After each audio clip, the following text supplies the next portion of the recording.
The rain was coming down hard that night, washing over the city in thick, relentless sheets. Streetlights flickered in the distance, their glow distorted by the downpour, and the sound of water splashing against pavement filled the air. Inside, a sleek, glass-walled penthouse high above the streets, Sophia stood in silence, her fingers wrapped around a steaming cup of coffee. The warmth didn't quite reach her, though. Not tonight. Not with the message she had just received flashing across her phone screen. She hadn't seen that name in years. Daniel. It felt like a ghost from another lifetime had suddenly resurfaced, dragging a flood of memories along with it. Her grip on the cup tightened as she let out a slow breath, the past unraveling in her mind, whether she wanted it to or not. She could still picture him so clearly, the way he had smiled at her back when love had been enough, back when they had made promises that once felt unbreakable. They had been young, foolishly in love, believing that their dreams were stronger than the world's expectations. But in the end, dreams weren't what tore them apart. It was choice. His choice. She remembered the moment he had looked at her, the warmth in his eyes, replaced by something colder, something more calculated. "Love isn't enough, Sophia," he had said, his voice steady, unshaken. "I need security. I need a future. And that future isn't with you." The words had sliced through her like a blade, leaving wounds that took years to heal. He had chosen wealth, success, and a life that didn't include her. And for a long time, she had wondered if he had been right. Back then, she had nothing. Just ambition and a heart full of love. No safety net, no guarantees, just the belief that hard work and passion would take her where she wanted to go. But Daniel? He had been different. He had wanted things faster, bigger. He didn't believe in struggling when there were easier paths to take, even if it meant leaving behind the person who had loved him the most. And so, he had walked away, chasing a future that didn't include her. She remembered watching him leave, standing in the pouring rain as his silhouette disappeared into the night, never once looking back. It had broken something inside her.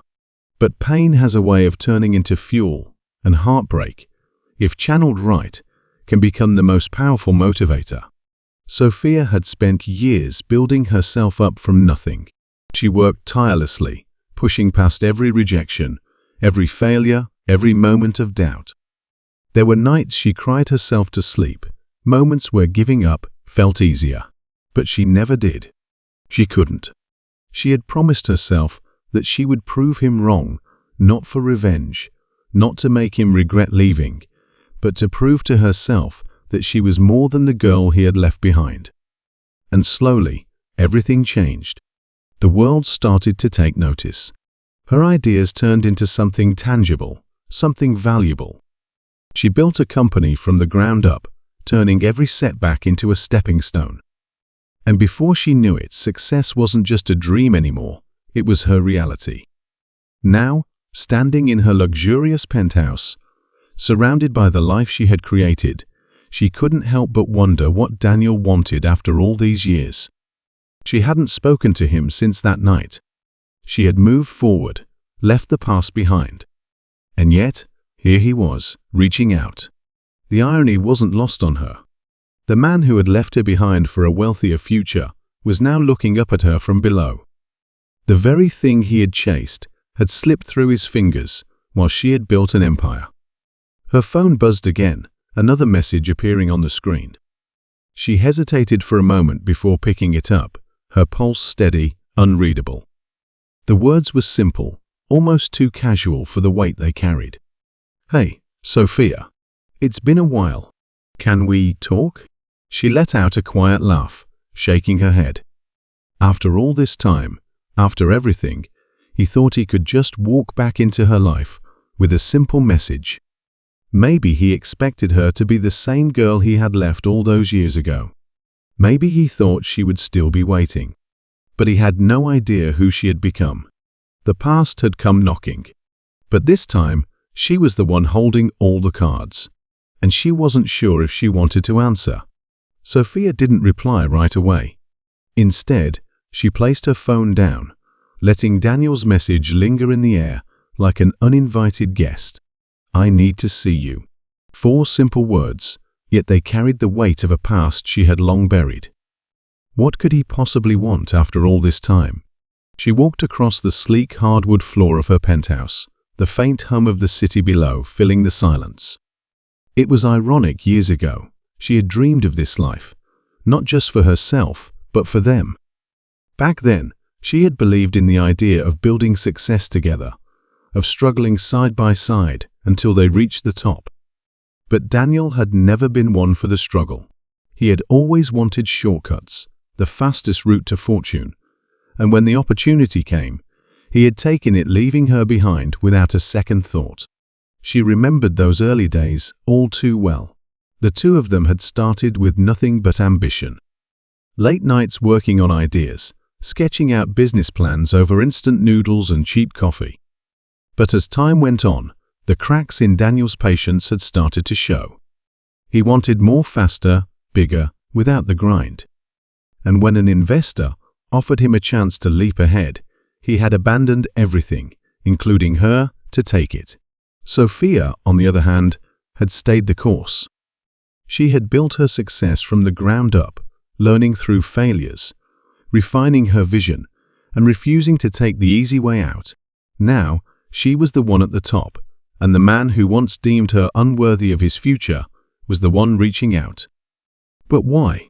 She picked up her phone again, rereading his message. There was something off about it. It wasn't just nostalgia or regret. There was urgency in his words, something unspoken. Was he in trouble? Had his empire finally collapsed under the weight of its own shortcuts? She thought about ignoring him altogether. It would be easy, just another message left unanswered, just another ghost of the past, fading into nothing. But something held her back. Curiosity? Maybe. Or maybe it was the need to see him from the other side of the equation, to finally hold the power in their story. Taking a breath, she typed back, "When and where?" The response came almost instantly. "Tomorrow, 8 o'clock, the Roosevelt." A high-end hotel in the heart of the city. A neutral ground. Typical Daniel, always about appearances. Sophia smirked, locking her phone. Whatever this was, she had the upper hand now. And she intended to use it. The next evening, Sophia arrived at the Roosevelt, her sharp heels clicking against the marble floor as she strode through the hotel lobby. The warm glow of chandeliers reflected off the polished surfaces, casting an almost cinematic ambience. It was the kind of place Daniel would have chosen, grand, expensive, designed to impress. As she stepped into the lounge, her eyes scanned the room until they landed on him. Daniel sat in the corner, his posture relaxed, but tense in a way only she would recognize. He looked good, perhaps a little older, a little more tired around the edges, but still carrying that same effortless charm. But Sophia knew better than to be fooled by appearances. She approached the table slowly, making sure he saw her before she spoke. "You said you needed to see me," she said, lowering herself into the seat opposite him. "I'm here." Daniel looked up, studying her, as if trying to gauge how much of the girl he once knew still remained. He smiled, but there was something forced about it. "Sophia," he said, leaning back slightly. "You look incredible." She tilted her head, unimpressed. Flattery isn't going to cut it. Get to the point. He let out a small chuckle, but she caught the way his fingers tightened around the glass in front of him. He was nervous. Daniel was never nervous. "I made a mistake," he admitted finally, exhaling as if the words carried a weight he'd been holding for years. "Walking away from you. I thought I was making the right choice. I thought I needed more." His eyes met hers, searching for something, understanding, maybe even forgiveness. "But I didn't realize that everything I wanted, everything I thought I had to chase you, built it without me." Sophia leaned forward slightly, resting her elbow on the table. "And now that I have it, you want back in?" Her tone was steady, Unreadable. No, he said quickly. This isn't about that. He hesitated, then lowered his voice. I need your help, Sophia. A flicker of something sharp and unreadable passed through her eyes. This was the moment she had been waiting for, the real reason he had reached out. What kind of help? She asked, feigning mild curiosity. Daniel glanced around the room, lowering his voice even further. I'm in trouble. She wasn't surprised. Not really. But she wanted to hear him say it. Go on. He hesitated for a fraction of a second before leaning in. The deal I left you for it fell apart. He exhaled sharply. Bad investments, bad partnerships. And now I owe people, serious people. I thought I could fix it, but it's spiraling. I need funding, just enough to… Sophia held up a hand, stopping him mid-sentence. Let me get this straight. You left me behind for wealth, burned every bridge between us, and now that it didn't work out, you expect me to save you? Daniel looked away, jaw tightening. It's not like that. Then what is it like? She challenged. He hesitated, then leaned in even closer, his voice barely above a whisper. There's more to this than you think. I didn't just lose money. I got involved with the wrong people. And now they're coming for me. Sophia felt a chill run down her spine, but she kept her expression unreadable. Who? Daniel's throat bobbed as he swallowed hard. People who don't take no for an answer. Sophia studied him for a moment. He wasn't lying. Whatever he had gotten himself into, it was worse than just financial ruin. The old Sophia might have cared. Might have even tried to help him. But she wasn't that girl anymore. Still, something about the way Daniel looked at her, the fear hidden beneath his usual confidence, told her that this was just the beginning. And for the first time since receiving his message, she wondered if she had just stepped into something far bigger than an old lover's regret. Something dangerous. Sophia leaned back in her chair, her expression cool and unreadable, but inside, her mind was already running through the implications of Daniel's words. He wasn't just broke, he was in danger. That changed everything. She folded her arms. Who exactly are these people? Daniel exhaled sharply, glancing over his shoulder as if someone might be listening. It's complicated. Then uncomplicate it. He hesitated, then leaned in, lowering his voice. I borrowed money from people I shouldn't have. Investors at first, big names, legitimate. But when things started going south, I got desperate. That's when I turned to less conventional sources. Sophia narrowed her eyes. Less conventional? Daniel ran a hand through his hair, looking away. It was supposed to be temporary. A quick deal to keep things afloat. But these people, they don't do favors. They own you. He looked at her, and for the first time, she saw real fear in his eyes. And now they want something I can't give them. Sophia's jaw tightened. She had seen plenty of ruthless business figures in her rise to the top, but this felt different. Darker. More dangerous. And yet, something didn't add up. You've always been good at getting out of tight spots, Daniel. Why come to me? His eyes flickered, just for a second. Because I trust you. She let out a short laugh. No, you don't. Daniel didn't argue. Instead, he reached into his pocket and slid something across the table. A folded slip of paper. I don't just need your money, Sophia. I need your brain. Sophia hesitated, then picked it up and unfolded it. At first, it looked like a random string of numbers and letters, some sort of code. But then her eyes landed on something that made her blood run cold. Her name, buried within the text, seemingly random but unmistakable, Sophia Carter. She looked up, her heartbeat quickening. What is this? Daniel's voice was quiet. I don't know. But they had it. A strange, unfamiliar unease settled over her. This wasn't just about Daniel's mistakes anymore. Somehow, she was already part of it. Evelyn's lips curved slightly, as if she appreciated her defiance. Your father and I, We were once on the same side, until he took something from me. Something I've spent years trying to recover." She glanced at the photo. "And now, here you are." A chill slithered down Sophia's spine. "What are you saying?" Evelyn held her gaze. "I'm saying the truth about who you are has been buried for a long time. And your father, he's made sure you never found it." Sophia shook her head. "No, he wouldn't do that." "Would he?" She thought back to all the times he had refused to answer questions about their past, the moments of silence whenever she asked about her childhood, the way he always dismissed her curiosity with vague reassurances. And suddenly, doubt crept in. Daniel exhaled sharply. "This is insane." He turned to Evelyn. "You expect us to believe that her entire life has been a lie?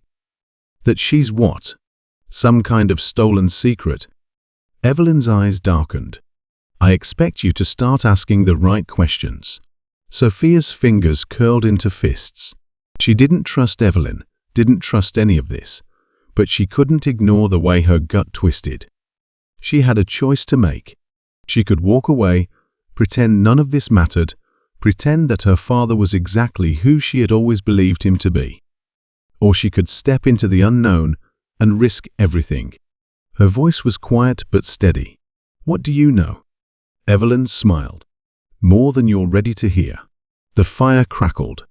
The world outside was silent, and somewhere in the darkness, the truth was waiting. Sophia's heart pounded as Evelyn's words settled over her like a heavy fog.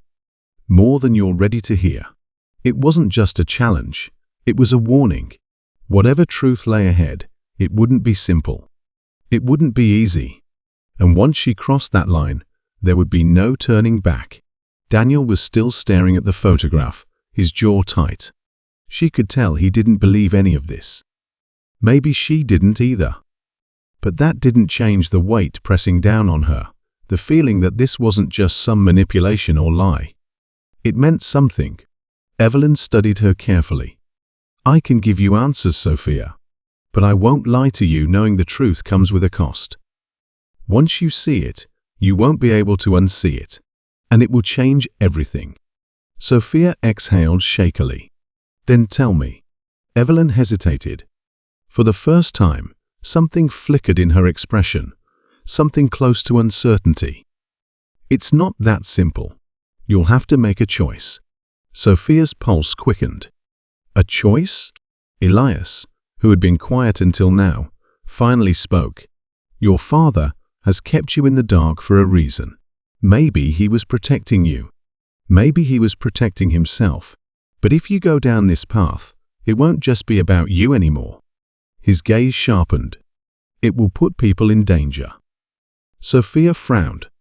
"What people?" Evelyn's eyes darkened. "The ones who are still loyal to your father. The ones who won't let you uncover the truth without a fight." Sophia swallowed hard. She had known her father wasn't a simple man. She had known he operated in shadows.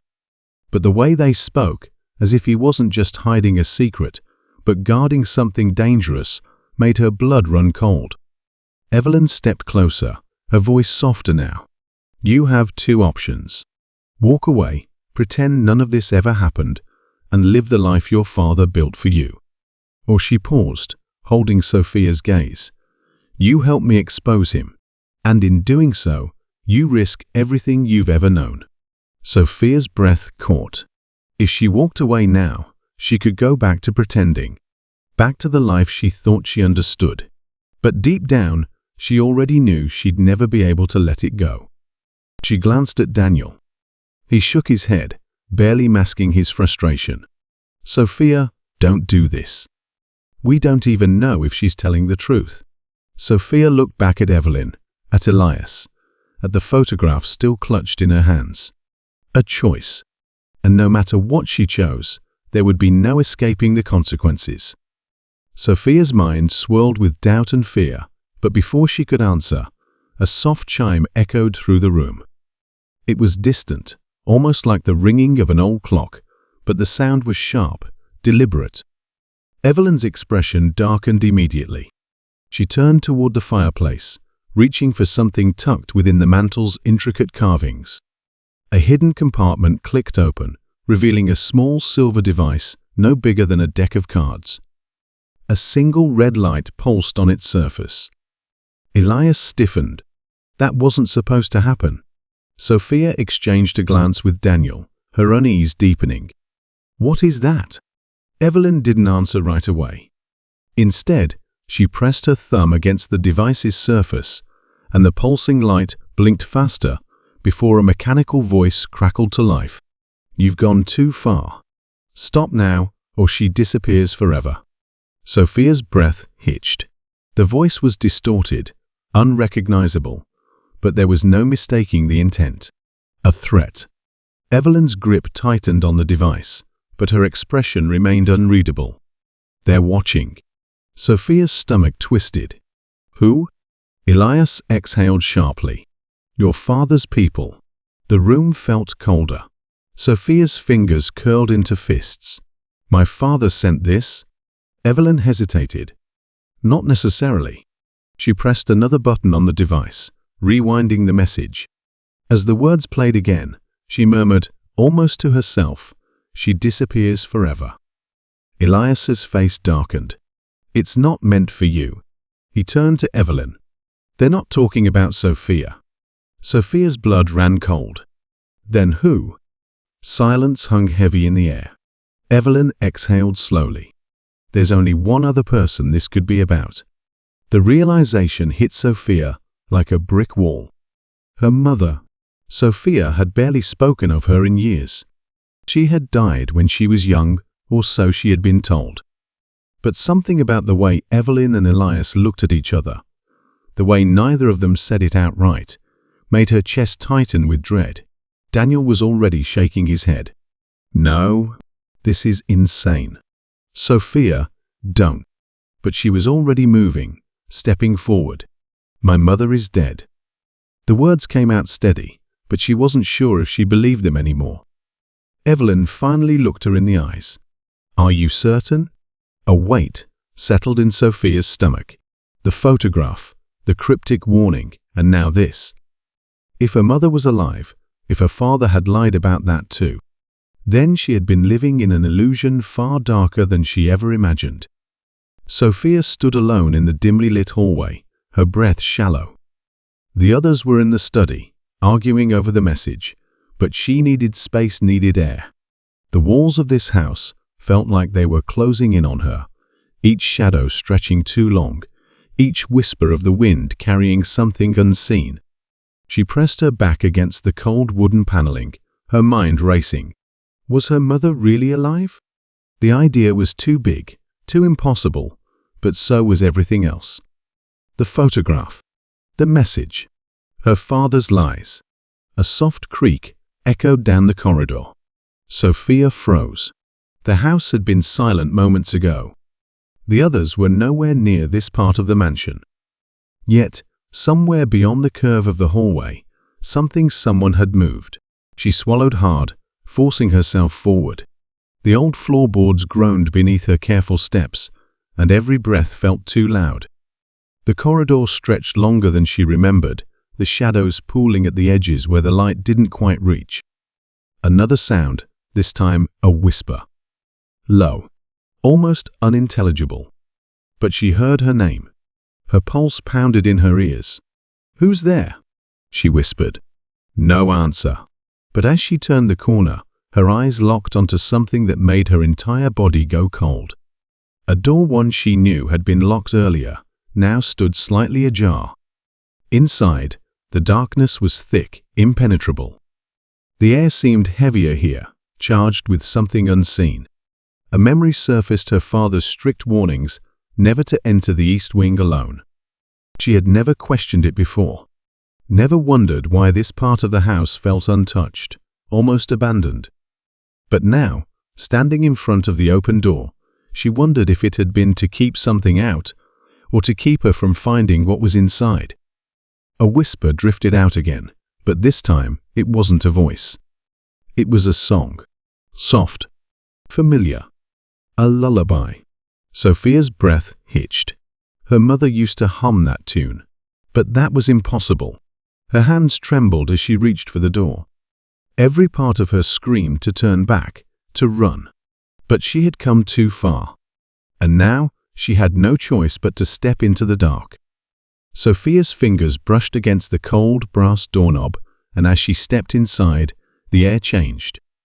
It was subtle at first, just a faint shift in temperature, a whisper of movement in the stillness. But then, as her eyes adjusted to the darkness, she saw it. A desk. Unlike the rest of the East Wing, which was coated in dust and neglect, this desk was pristine, recently used. The papers stacked neatly, the ink bottle uncapped. Someone had been here. Her heart pounded as she took a shaky step forward. The lullaby had stopped the moment she entered, leaving only silence in its place. She reached for the stack of papers, her hands trembling. They weren't old, fragile documents, these were new. And as she scanned the top page, her blood ran cold. It was a letter, addressed to her, but the handwriting wasn't her father's. Sophia, I don't know how much time I have left. I don't know if you'll ever find this.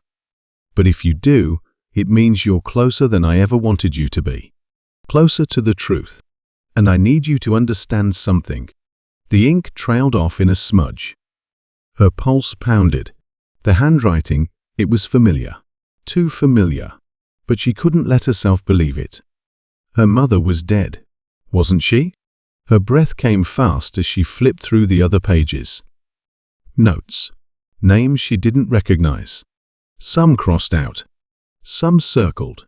And then her father's name. She barely registered the sound of footsteps until it was too late. A presence loomed behind her, and before she could turn, a firm hand clamped over her mouth. Sophia, a low voice murmured. You shouldn't be here. Her blood turned to ice. Not just because of the voice, but because she recognized it. Elias, one of the only people she had trusted. And now, as she struggled against his grip, she realized she had never been in control of this. She had only been following the path they wanted her to take. She had been a step behind, all along. Sophia's pulse pounded as Elias's grip tightened around her wrist. I told you not to go looking for answers, he muttered, his voice low but urgent. She wrenched free, stumbling back against the desk. You knew, she whispered, her voice shaking. You knew my mother might be alive. Elias's jaw clenched. It's not that simple. Sophia's mind spun. The letter. The list of names. Her father at the center of it all. And now Elias, the one person she thought she could trust, standing in front of her like an adversary instead of an ally. Heavy footsteps echoed in the hallway, fast and purposeful. Evelyn. Daniel. They were coming. But were they here to help her or to stop her? Elias seemed to realize the same thing. You don't understand, Sophia, he said quickly. Your father isn't the only one keeping secrets. Evelyn, she's not who you think she is. Sophia hesitated. What are you talking about? She's been using you, Elias said. She's after something bigger than the truth. Before she could respond, the door burst open. Evelyn and Daniel stood in the doorway, both breathless, both tense. Get away from her, Elias, Evelyn ordered, her eyes flashing. Elias didn't move. You've lied to her. Evelyn's expression didn't waver. And you haven't? Sophia's hands curled into fists. Enough? She turned to Evelyn. Did you know? About my mother? Evelyn hesitated, just for a second. It was all the confirmation Sophia needed. Daniel took a step forward, glancing between them. We don't have time for this. Someone else is here. Sophia's stomach dropped. What? He nodded toward the hallway. I saw movement downstairs. More than one person. Elias swore under his breath. They found us. Sophia's heartbeat thundered in her ears. The letter. The names. The warning in the recorded message. You've gone too far. Someone didn't want the truth to come out. And now, They were coming to make sure it never did. Sophia's breath came in short, sharp gasps as she tore through the old documents, her hands shaking. She didn't know how much time she had before the people downstairs reached them, but she knew this: she had to see the truth with her own eyes. No more secrets. No more lies. Her fingers landed on a folder at the bottom of the stack, marked with a symbol she didn't recognize. The paper was old, edges curling, but the contents inside felt all too fresh: recent records, letters, and a birth certificate. Her own. She barely registered Elias and Evelyn arguing behind her as her eyes darted across the page, searching for something, anything that made sense. Then she saw it. Mother Evelyn Calloway. Her breath hitched. The name blurred on the page as her mind reeled. That wasn't right. That wasn't possible. Her mother was dead. Her mother had always been dead. She had been told that since she was a child. But now, here it was, printed in cold, undeniable ink. Evelyn wasn't just part of the conspiracy. She was her mother. Sophia staggered back, the room spinning around her. "No," she whispered. "This is a mistake." Evelyn had gone silent. When Sophia lifted her gaze, she saw something she had never seen before in Evelyn's eyes. Not confidence.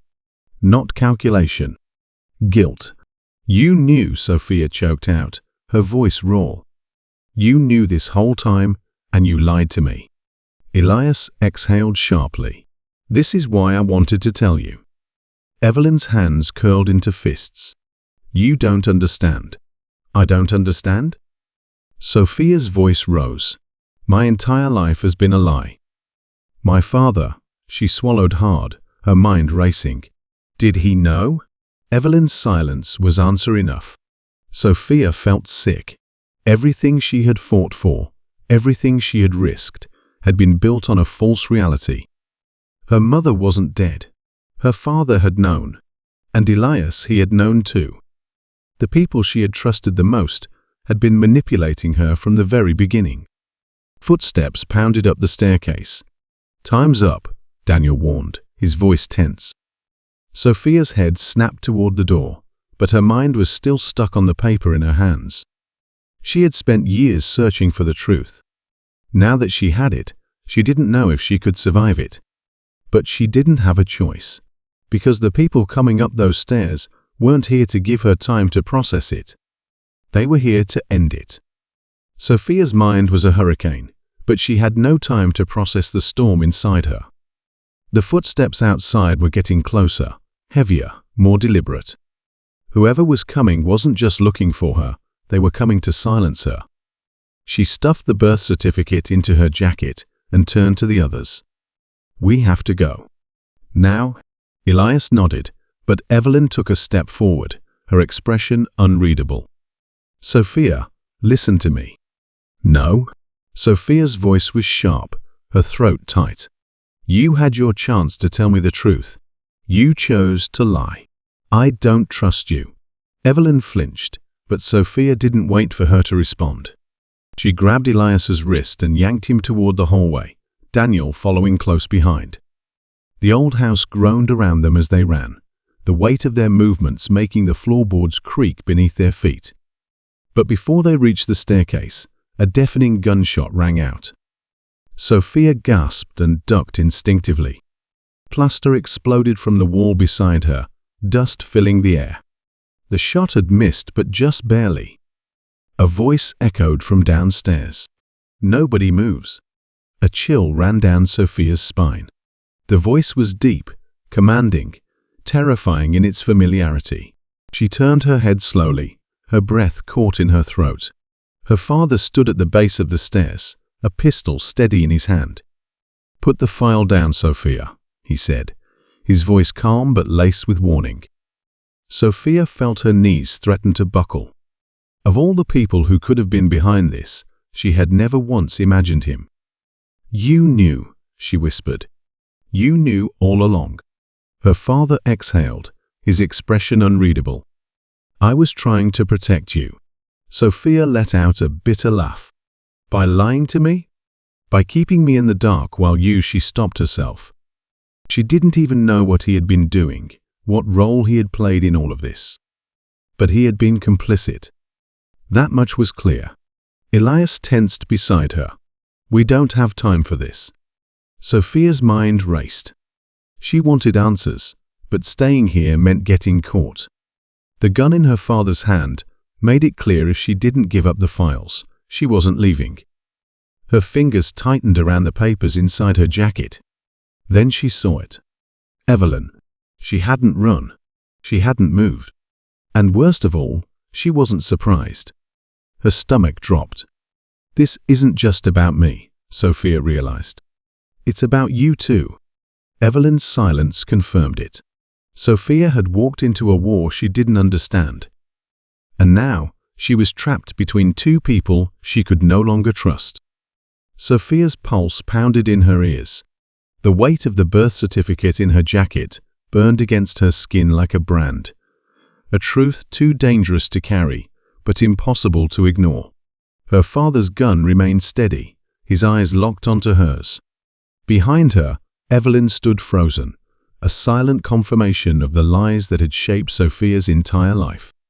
She had seconds to decide. Hand over the file and lose everything she had fought for, or run and risk everything. Then she heard it. A car engine roaring outside. Tires skidding against gravel. More people were coming. Sophia didn't wait to see who. She lunged. Elias was already moving, grabbing her arm and yanking her toward the back hall. A gunshot exploded behind them, splintering the wooden railing. Daniel cursed, ducking as he shoved Evelyn forward. They had to get out. Now. The back door was locked. Elias slammed his shoulder into it, once, twice, then it gave, sending them spilling onto the overgrown grass. The night air was thick with the scent of rain, the distant rumble of thunder making the ground feel alive beneath Sophia's feet. Headlights cut through the darkness. A black SUV skidded to a stop near the tree line. The doors flung open, and men in dark suits spilled out, guns raised. "Get down," Elias hissed, dragging Sophia behind an old rusted truck. Her breath came in ragged gasps. Who were they? What did they want?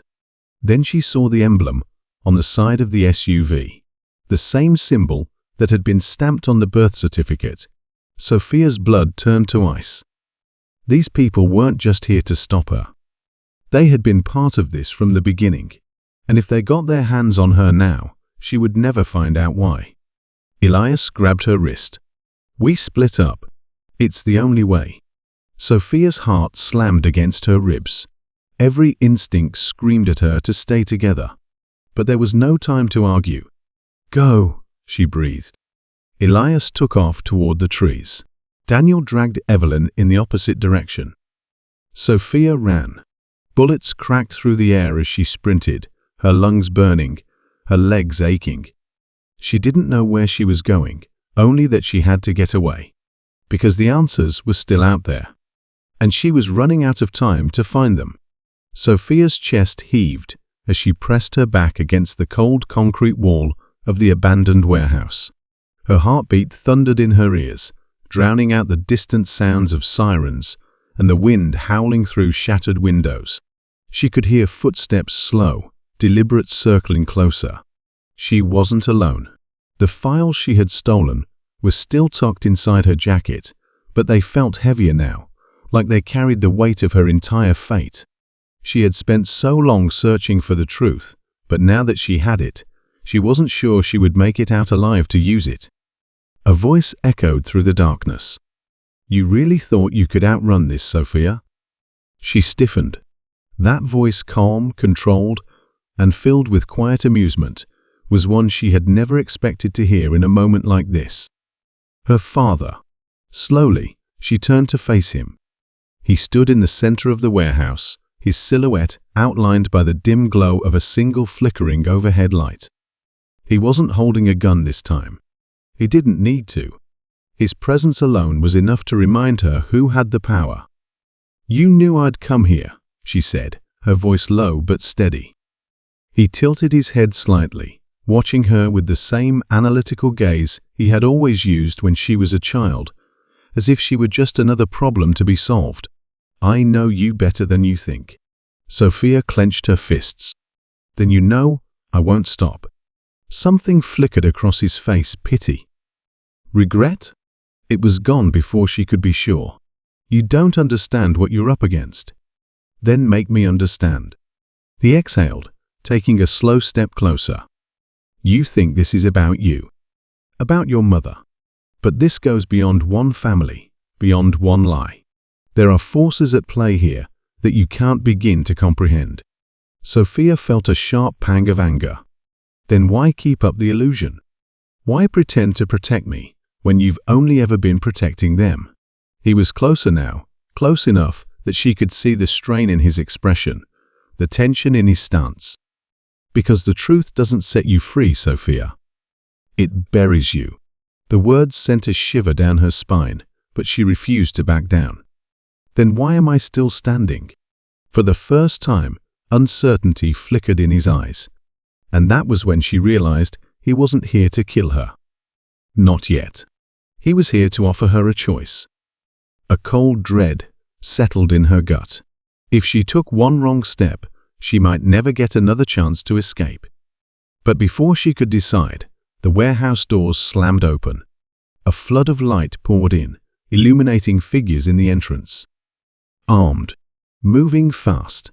And in that moment, Sophia understood this wasn't just a confrontation. It was a trap. Sophia's breath hitched as the armed figures flooded the warehouse, their weapons trained on both her and her father. She could see it in their movements. These weren't just hired mercenaries. They were professionals. Efficient. Deadly.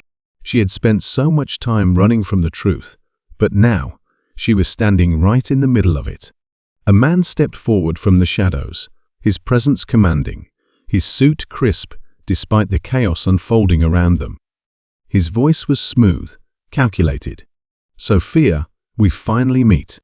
She didn't know his name, but she recognized the insignia on his lapel, the same one from the files, the same one stamped on the SUV that had nearly run her down. He turned his gaze to her father. "We gave you a chance to handle this quietly." Her father's jaw clenched, but he didn't speak. Sophia's pulse pounded. She didn't need to hear the rest. This was an execution, and she had a choice to make. They weren't after her. Not yet. They wanted her father, the man who had lied to her, manipulated her, controlled her entire life. He was part of something much bigger than she had realized. And now, that world was closing in on him. Letting them take him meant finally severing herself from the lies. It meant justice. It meant freedom. But it also meant standing by while they killed him. Her father turned to her, and for the first time, there was something raw in his expression. Fear. Regret.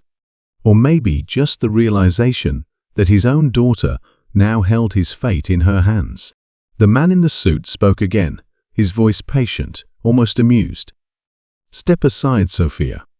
Walk away, and this ends here. You get your life back. You get the truth." Sophia's heart pounded. If she stepped aside, she would be free. No more running. No more looking over her shoulder. But if she didn't, she swallowed hard, the weight of her decision pressing down on her. The world had never been black and white. But this was grey. And no matter what choice she made, there would be no going back. Sophia's fingers twitched at her sides. The moment stretched, suffocating in its silence. The man in the suit remained poised, waiting for her to step aside. The soldiers behind him didn't waver, their weapons locked on her father. One move, one breath in the wrong direction, and blood would spill across the warehouse floor. And then her father spoke. "You think they're giving you a choice." His voice was hoarse but steady. "You think if you walk away now, they'll let you go." Sophia's stomach clenched. The man in the suit sighed. "You really should have taught her when to keep quiet." The words sent a chill through her, but her father wasn't finished. He turned his gaze on her, something desperate lurking in his expression. "Sophia, listen to me. You're not the first. You're not the only one." Her breath caught. "What?" Her father's eyes darkened. "That file you stole, it's just the surface. There are more. Dozens. Hundreds. People like you. People they've erased." Sophia felt like the ground had just crumbled beneath her. More? She had spent her whole life believing she was the outlier, the anomaly, the exception to whatever dark secret had been buried in her past. But now, she wasn't the exception. She was part of a pattern. The man in the suit's patience snapped. He gestured to his men. "Take him." "No," Sophia blurted out, stepping forward without thinking. "Wait." A dozen guns shifted toward her. The man raised an eyebrow. "Careful, Sophia. You're dangerously close to picking the wrong side." Her father's gaze burned into hers. "You have no idea how deep this goes." Sophia clenched her fists, her mind spiraling. If what he said was true, then the people standing in front of her, the ones offering her a way out, weren't just hunting him. They were controlling something much bigger, something she had only begun to uncover. And if she let them take him, she might never get the rest of the answers. Her pulse pounded in her ears. Who was lying? Who was telling the truth? Who could she trust? The man in the suit gave a small, knowing smile. "Time's up." A sharp nod. Two soldiers moved toward her father. Sophia's mind screamed at her. She had to decide. Now, before Sophia could react, the warehouse lights flickered, and then everything plunged into darkness. A second later, gunfire erupted. Not at her, not at her father, but at them. Shouts rang out, orders barked into radios. The soldiers scrambled, momentarily thrown off balance. Muzzle flashes illuminated the chaos in quick, blinding bursts. Then, just as suddenly as it started, the gunfire stopped. Silence. Sophia's pulse hammered. She could hear someone moving nearby, steps calculated and careful.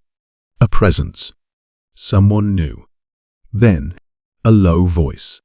"You have 5 seconds to run before the lights come back on." Sophia stiffened.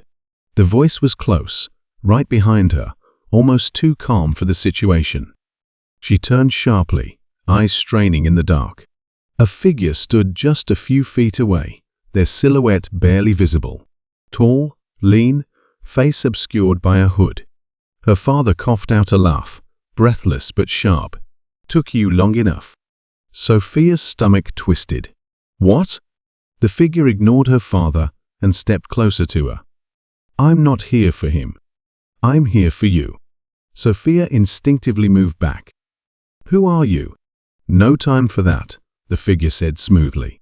"You either come with me, or you stay here and find out exactly how expendable you are to these people."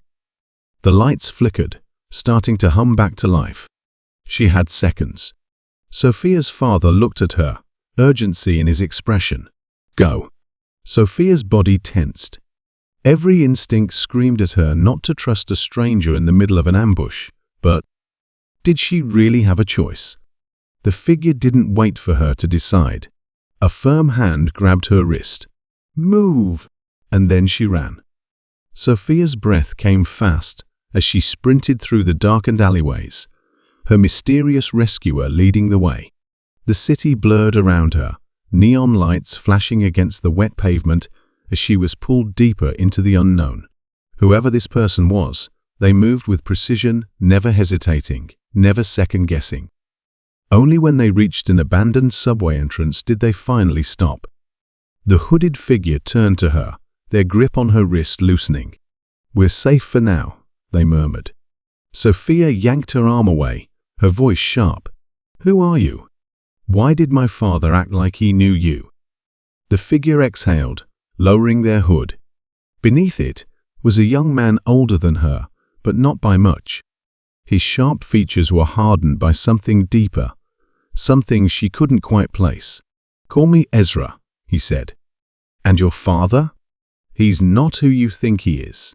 Sophia clenched her fists. I know he's been lying to me. What I don't know is why you helped me. What do you want? Ezra studied her for a beat, then reached into his jacket. Sophia tensed, but instead of a weapon, he pulled out something small and metallic, a key. He held it out to her. You're looking for answers, right? His voice was steady. Then follow me. With that, he turned and started down the abandoned subway stairs. Sophia hesitated. The air was thick with dampness, the tunnel stretching into darkness below. Every instinct told her that once she stepped inside, there would be no turning back. But had she ever really had a choice? Swallowing hard, she took the first step, then another. The underground was eerily silent as they moved through the forgotten station. Dust-covered benches, shattered lights, and peeling posters from years past loomed around them. Ezra led her to a rusted maintenance door and slipped the key into the lock. A loud click echoed in the stillness. He pushed the door open, revealing a staircase spiraling downward. The air grew colder. What is this place? Sophia whispered. Ezra didn't answer. He simply descended. She followed, each step filling her with unease. When they finally reached the bottom, she saw it a hidden room, lined with filing cabinets, old computers, and faded documents stacked high. But it was what was on the walls that made her blood run cold. Photographs. Hundreds of them. Faces, names, dates. Some crossed out, others circled. And at the center, her own face. Sophia staggered back, her heartbeat hammering in her chest. Ezra's voice was quiet but firm. This isn't just about your father. It's about you. Sophia's hands trembled as she stared at the wall of faces. Her own picture dead center was surrounded by others, some familiar, some strangers. She reached out, tracing the edge of the worn photograph, her mind spinning. What is this? She whispered. Ezra exhaled. Proof. Proof of what? But before he could answer, she turned sharply, grabbing one of the nearby folders and flipping it open. Pages spilled out documents, filled with coded numbers, locations, surveillance logs. She scanned them quickly, her eyes catching on a familiar name. Her father. Sophia's pulse quickened. She grabbed more papers, shoving them into her bag. We need to get these out of here, she muttered. I have to show my father. Ezra grabbed her wrist, stopping her. Wait. You can't just take. But Sophia yanked away. We don't have time to wait. These people, they've been tracking me. They've been tracking all of us. Before Ezra could stop her, she snatched one of the old hard drives from a desk and shoved it into her bag. The weight of it pressed against her side, but she didn't care. If there were answers, she would find them. Then, a shrill alarm blared through the underground room. Sophia's stomach dropped. Ezra cursed under his breath. What did you do? Sophia spun around, panic gripping her chest. The filing cabinets vibrated, the old light bulbs flickering wildly overhead. Somewhere beyond the hallway, the sound of metal grinding against metal echoed toward them. They know we're here, Ezra snapped, already moving. That hard drive, it was wired. You just triggered a failsafe. Sophia's breath hitched. No. The room around them shuddered as security locks slammed into place, sealing off their exit. The distant hum of approaching footsteps sent a jolt of fear through her veins. We have to move now, Ezra barked, yanking her toward a back passage. Sophia's mind reeled. She had come here for answers. But instead, she had alerted the very people hunting her. And now, they were trapped. Sophia's breath came fast and shallow as she followed Ezra through the narrow passage, her pulse pounding against her ribs. The walls around her felt like they were closing in, the dim, flickering emergency lights casting eerie shadows that twisted in her peripheral vision. Every sound, the distant clang of metal, the faint murmur of approaching voices, made her flinch. She couldn't shake the feeling that they were being watched. Her fingers tightened around the strap of her bag, the stolen hard drive pressing against her hip like a burning weight. I messed up. I messed up badly.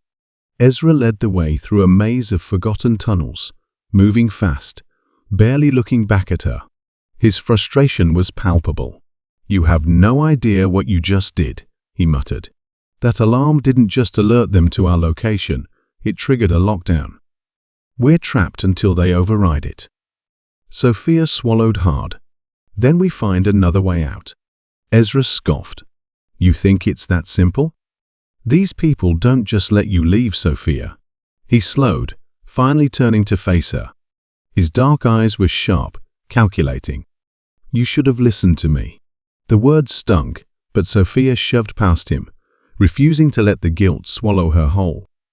"Standing around blaming me isn't going to help," she shot back, but the tremor in her voice betrayed her growing unease. As they crept forward, the walls seemed to close in tighter. The air grew heavier, thick with dust and something unspoken fear. Sophia wiped her damp palms against her jeans, trying to steady herself. Her thoughts were spiraling. What if we don't get out? What if this is it? A noise. A faint shuffle from somewhere behind them. Sophia froze. "Did you hear that?" Ezra went still, head tilting slightly. Silence. Then, a soft metallic click. Her breath caught. Someone was here, watching, waiting. Her skin prickled as paranoia crept up her spine, making her hyper-aware of every inch of darkness around her. Was it the people hunting them? Or was it someone else? Something else? She turned sharply, scanning the shadows, but the more she looked, the less she trusted what she saw. The darkness seemed to shift, moving when it shouldn't. She blinked hard. "Get it together, Sophia." But the unease was growing, gnawing at her sanity. What if this isn't just paranoia? What if they really are everywhere? Ezra grabbed her arm, snapping her back to reality. His grip was firm, grounding. "We keep moving." Sophia nodded numbly, but as she followed him deeper into the unknown, she couldn't shake the overwhelming feeling that no matter where they ran, they weren't alone. Miles adjusted the earpiece, his fingers steady despite the chaos unraveling in the underground facility. The shrill alarm still echoed through the vents, but he tuned it out, focusing instead on the scrambled voices feeding through his comms. "They're moving." South Tunnel. "We lost visual. Lockdown is still in effect. Repeat. No exits are open." He exhaled sharply, his jaw tightening. Of course, they'd gone south. That was the most dangerous route. The most unpredictable. And exactly what he would have done in their position. Miles had been tracking Sophia for weeks, though she had no idea. He wasn't one of them. Not really. But he was close enough to know how dangerous they were.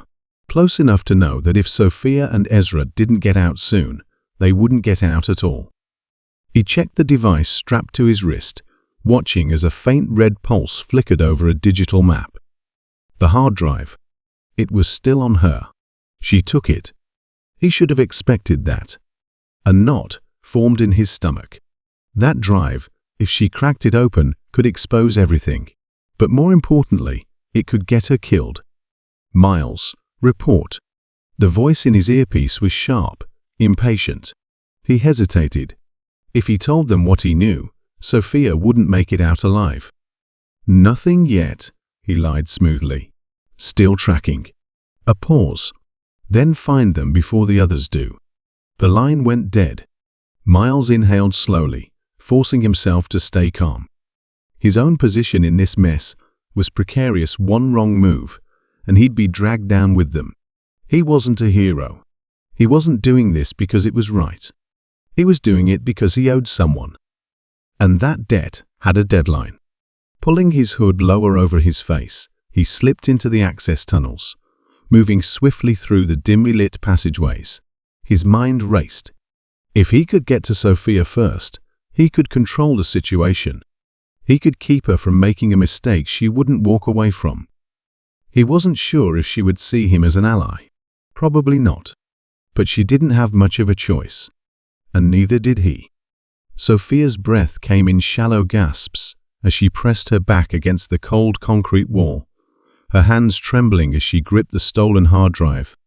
The walls of the tunnel seemed to stretch and close in at the same time, the dim emergency lights flickering in erratic pulses that made her head spin. Her heartbeat pounded so loudly she could barely hear anything else. Ezra was gone. She didn't know how, didn't know where, only that she had looked back for half a second, and when she turned around, he was gone, swallowed by the dark. And now, she was alone. Her fingers dug into the device in her hands. This little piece of metal and data had cost her everything: her safety, her trust, maybe even her sanity. The deeper she had dug into its secrets, the more it had unraveled her sense of reality. What she had seen, what she knew, couldn't be explained, not in any way that made sense. And yet, the evidence was undeniable. Her skin prickled as paranoia crept up her spine, making her hyper-aware of every inch of darkness around her. Was it the people hunting them? Or was it someone else? Something else? She turned sharply, scanning the shadows, but the more she looked, the less she trusted what she saw. The darkness seemed to shift, moving when it shouldn't. She blinked hard. Get it together, Sophia. But the unease was growing, gnawing at her sanity. What if this isn't just paranoia? What if they really are everywhere? Ezra grabbed her arm, snapping her back to reality. His grip was firm, grounding. We keep moving. Sophia nodded numbly, but as she followed him deeper into the unknown, she couldn't shake the overwhelming feeling that no matter where they ran, they weren't alone. Miles adjusted the earpiece, his fingers steady despite the chaos unraveling in the underground facility. The shrill alarm still echoed through the vents, but he tuned it out, focusing instead on the scrambled voices feeding through his comms. They're moving.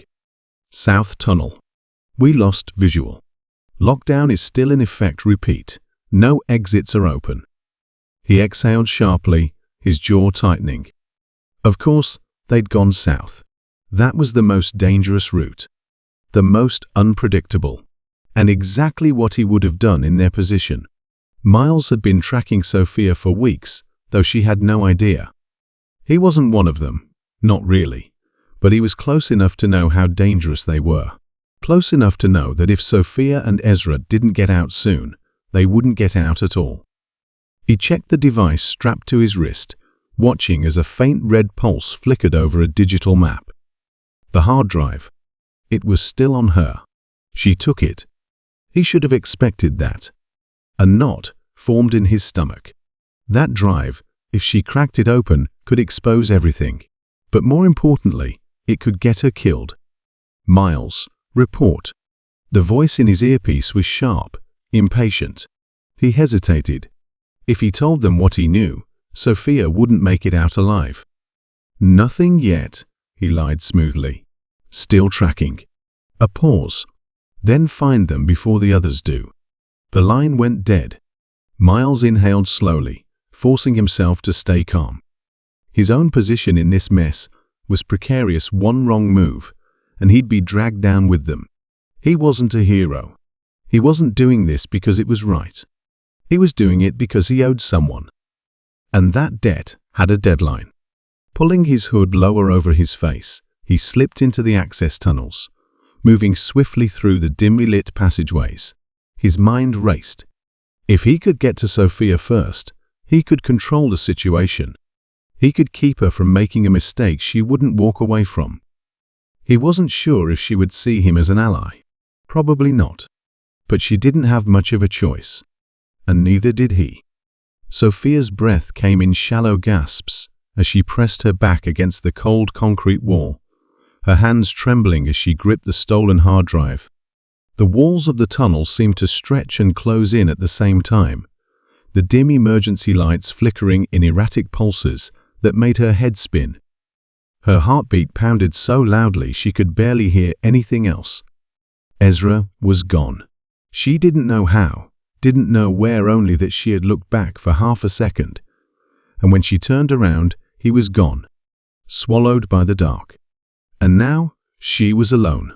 Her fingers dug into the device in her hands. This little piece of metal and data had cost her everything: her safety, her trust, maybe even her sanity. The deeper she had dug into its secrets, the more it had unraveled her sense of reality. What she had seen, what she knew, couldn't be explained, not in any way that made sense. And yet, the evidence was undeniable. She lunged. Everything exploded into chaos. Sophia slammed into him with all her strength, knocking them both against the wall. Ezra grunted as he stumbled, nearly dropping the drive. She clawed for it, fingers grazing cold metal. A fist drove into her ribs. Pain shot through her body, but she didn't let go. They struggled, the hard drive caught between them, slipping from one grasp to the next. Ezra was stronger, but Sophia had desperation on her side. She wrenched his arm, twisting violently. A gunshot rang out. The world slowed. Sophia gasped as Ezra's body jerked. For a fraction of a second, he looked stunned, then his knees buckled and he collapsed against the wall, his breath ragged. The hard drive slipped from his fingers, skidding across the ground. Sophia barely had time to react before Miles grabbed her arm, yanking her back. "We have to go." His voice was sharp, urgent. Her gaze flicked to Ezra. He wasn't dead, but he was hurt badly. Blood pooled beneath him, his breath shallow. She hesitated. Miles tightened his grip. "Sophia, we don't have time." Her heart pounded. The hard drive was only a few feet away. Ezra was barely conscious. This was her moment. Run or finish what she started? She had 1 second to decide. Sophia's fingers closed around the hard drive, her breath ragged, heart hammering. She had it. Finally, Miles yanked her arm, dragging her away from Ezra's crumpled form. "We need to go," he snapped. But something wasn't right. Sophia's instincts screamed at her, a deep, gnawing unease settling in her gut. This was too easy. Ezra had let her take it. Even injured, even bleeding out, he hadn't fought as hard as he should have. She hesitated, glancing down at him. His lips curled into a faint smirk. "Go ahead," he rasped. "Take it. See where it leads you." Her stomach dropped. This wasn't over. Still gripping the drive, she let Miles pull her away, sprinting down the dark corridor. They burst out into the cold night air, the city lights flickering in the distance. Miles was already unlocking the car. "Give it to me," he ordered, holding out his hand. Sophia hesitated. Something felt off. Her fingers brushed over the surface of the drive's smooth, cool metal. Then she felt it.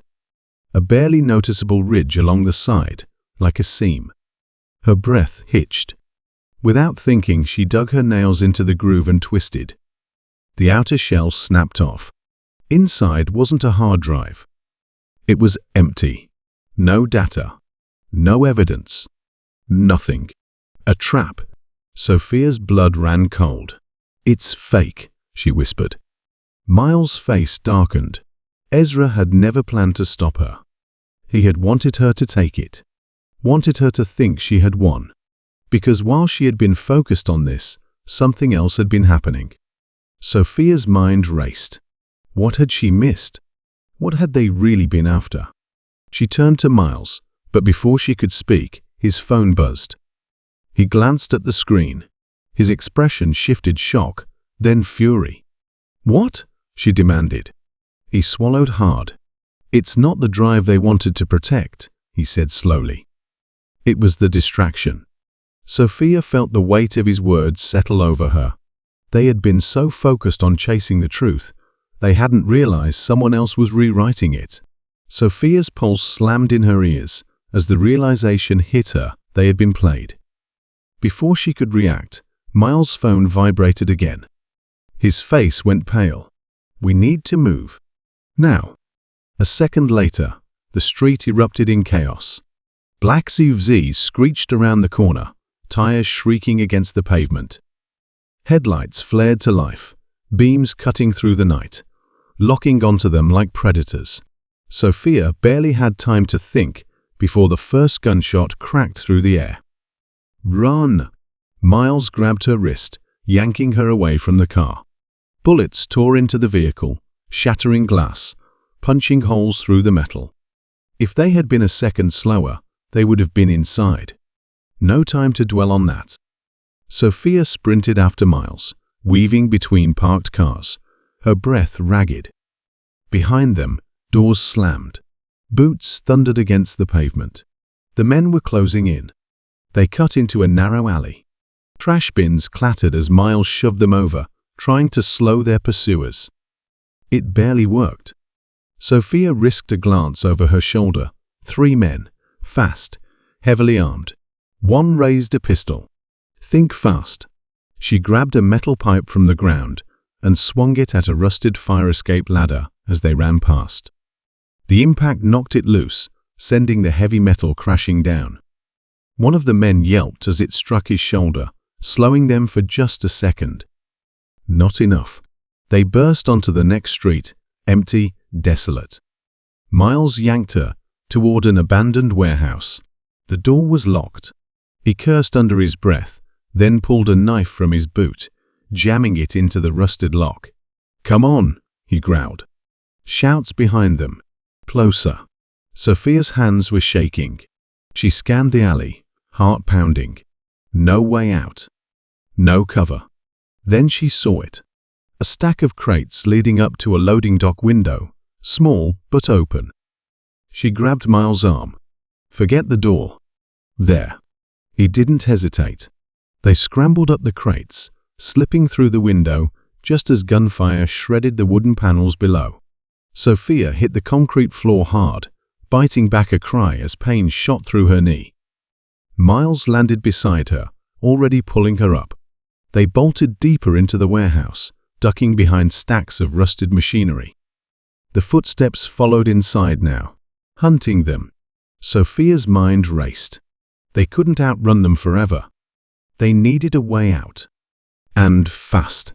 Sophia crouched behind a rusted conveyor belt, her breath shallow, heart slamming against her ribs. The dim warehouse was silent now, but she knew their pursuers were still out there, searching, hunting. She closed her eyes, trying to steady herself. For the first time since this all began, doubt crept in. How did I get here? She had started with a simple goal: uncover the truth. Expose the lies. But somewhere along the way, the lines had blurred. She had broken laws, betrayed people who trusted her, put lives at risk, including her own. And for what? She thought of the people she had left behind. The sacrifices. The regrets. Maybe Ezra had been right. Maybe the truth wasn't worth it. Her fingers tightened into fists. No. She had come too far to turn back now. Whatever the cost, she had to see this through. But as she opened her eyes and saw Miles watching her, something in his expression unsettled her.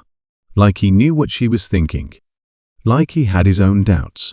And for the first time, Sophia wondered, was she really fighting for the truth? Or just running from the consequences of her own choices? Sophia's phone buzzed. A single message flashed across the screen. "We have Ezra. Stop now, or he dies." Her stomach dropped. Ezra. Her brother. The one person who had begged her to walk away from this. The one person who had nothing to do with this nightmare. She felt the blood drain from her face as Miles leaned over, reading the message. His expression darkened. "This is a trap," he said. "They want to break you." Sophia barely heard him. Her mind was already spiraling. She had risked her own life countless times without hesitation, but Ezra? He was innocent. He wasn't supposed to be part of this. Her hands shook as she typed back. "Where is he?" 3 dots appeared. Then another message. "Meet alone. No cops." 1 hour. Sophia's breath hitched. Every instinct screamed at her that this was a setup. If she went, She might not come back. But if she didn't, she couldn't finish the thought. Miles grabbed her wrist. We'll find another way. Her vision blurred. If we wait, he's dead. She had spent her whole life chasing the truth, fighting battles that seemed bigger than herself. But right now, none of that mattered. Right now, it was about Ezra. And she would not let them take him from her. Sophia stood at the edge of the abandoned train yard, the cold wind biting at her skin. The faint glow of streetlights barely reached this far, casting long, eerie shadows across the rusted tracks. In the distance, she could see them figures standing in the darkness, waiting. Ezra was there. Bound. Gagged. A gun pressed to his temple. Her heart pounded as she stepped forward. Miles was beside her, his jaw clenched. "Last chance to walk away," he murmured. She ignored him. There was no walking away from this. Not anymore. A man stepped out from the shadows. Grant Whitaker. The one pulling all the strings. His expression was calm, almost amused as he looked her over. "You never learn, do you?" he said. "You had every chance to stop. But here we are." Sophia's hands curled into fists. "Let him go." Grant tilted his head. "And what do I get in return?" She swallowed hard. This was it. The moment everything came down to. Before she could speak, another voice cut through the tension. "You're making a mistake." Sophia froze. It was Miles. He stepped forward, hands raised. "This isn't just about her anymore, Grant. If you go through with this, you're not just silencing her. You're exposing yourself." A flicker of something crossed Grant's face. Uncertainty. Then, from behind them, footsteps. Another figure emerged from the darkness. Sophia's breath caught. It was someone she never expected to see again. And in that moment, she realized this confrontation wasn't just about saving Ezra. It was about uncovering the real truth. And the truth was more dangerous than she ever imagined. Sophia's breath caught in her throat as the figure stepped into the dim light. Dark eyes. A scar just above his eyebrow. The same lopsided smirk she hadn't seen in years. Liam. Her chest tightened. He wasn't supposed to be here. Not now. Not ever. Grant's gaze flicked between them, clearly amused. "Well, isn't this interesting?" Liam shoved his hands into his pockets, his expression unreadable. "I heard you were in trouble." Sophia's pulse pounded in her ears. The last time she saw Liam, he had disappeared, vanished, without a trace when she needed him most. And now, after all these years, he was just here. "You heard?" she repeated, her voice edged with disbelief. Liam ignored the accusation. "I have something you need," he said. "Something that changes everything." Sophia studied him, every instinct on high alert. He was lying, maybe not about the information, but about why he was really here. And yet, she could feel it, the pull of the past, the weight of memories she thought she had buried. Miles shifted beside her. "You trust this guy?"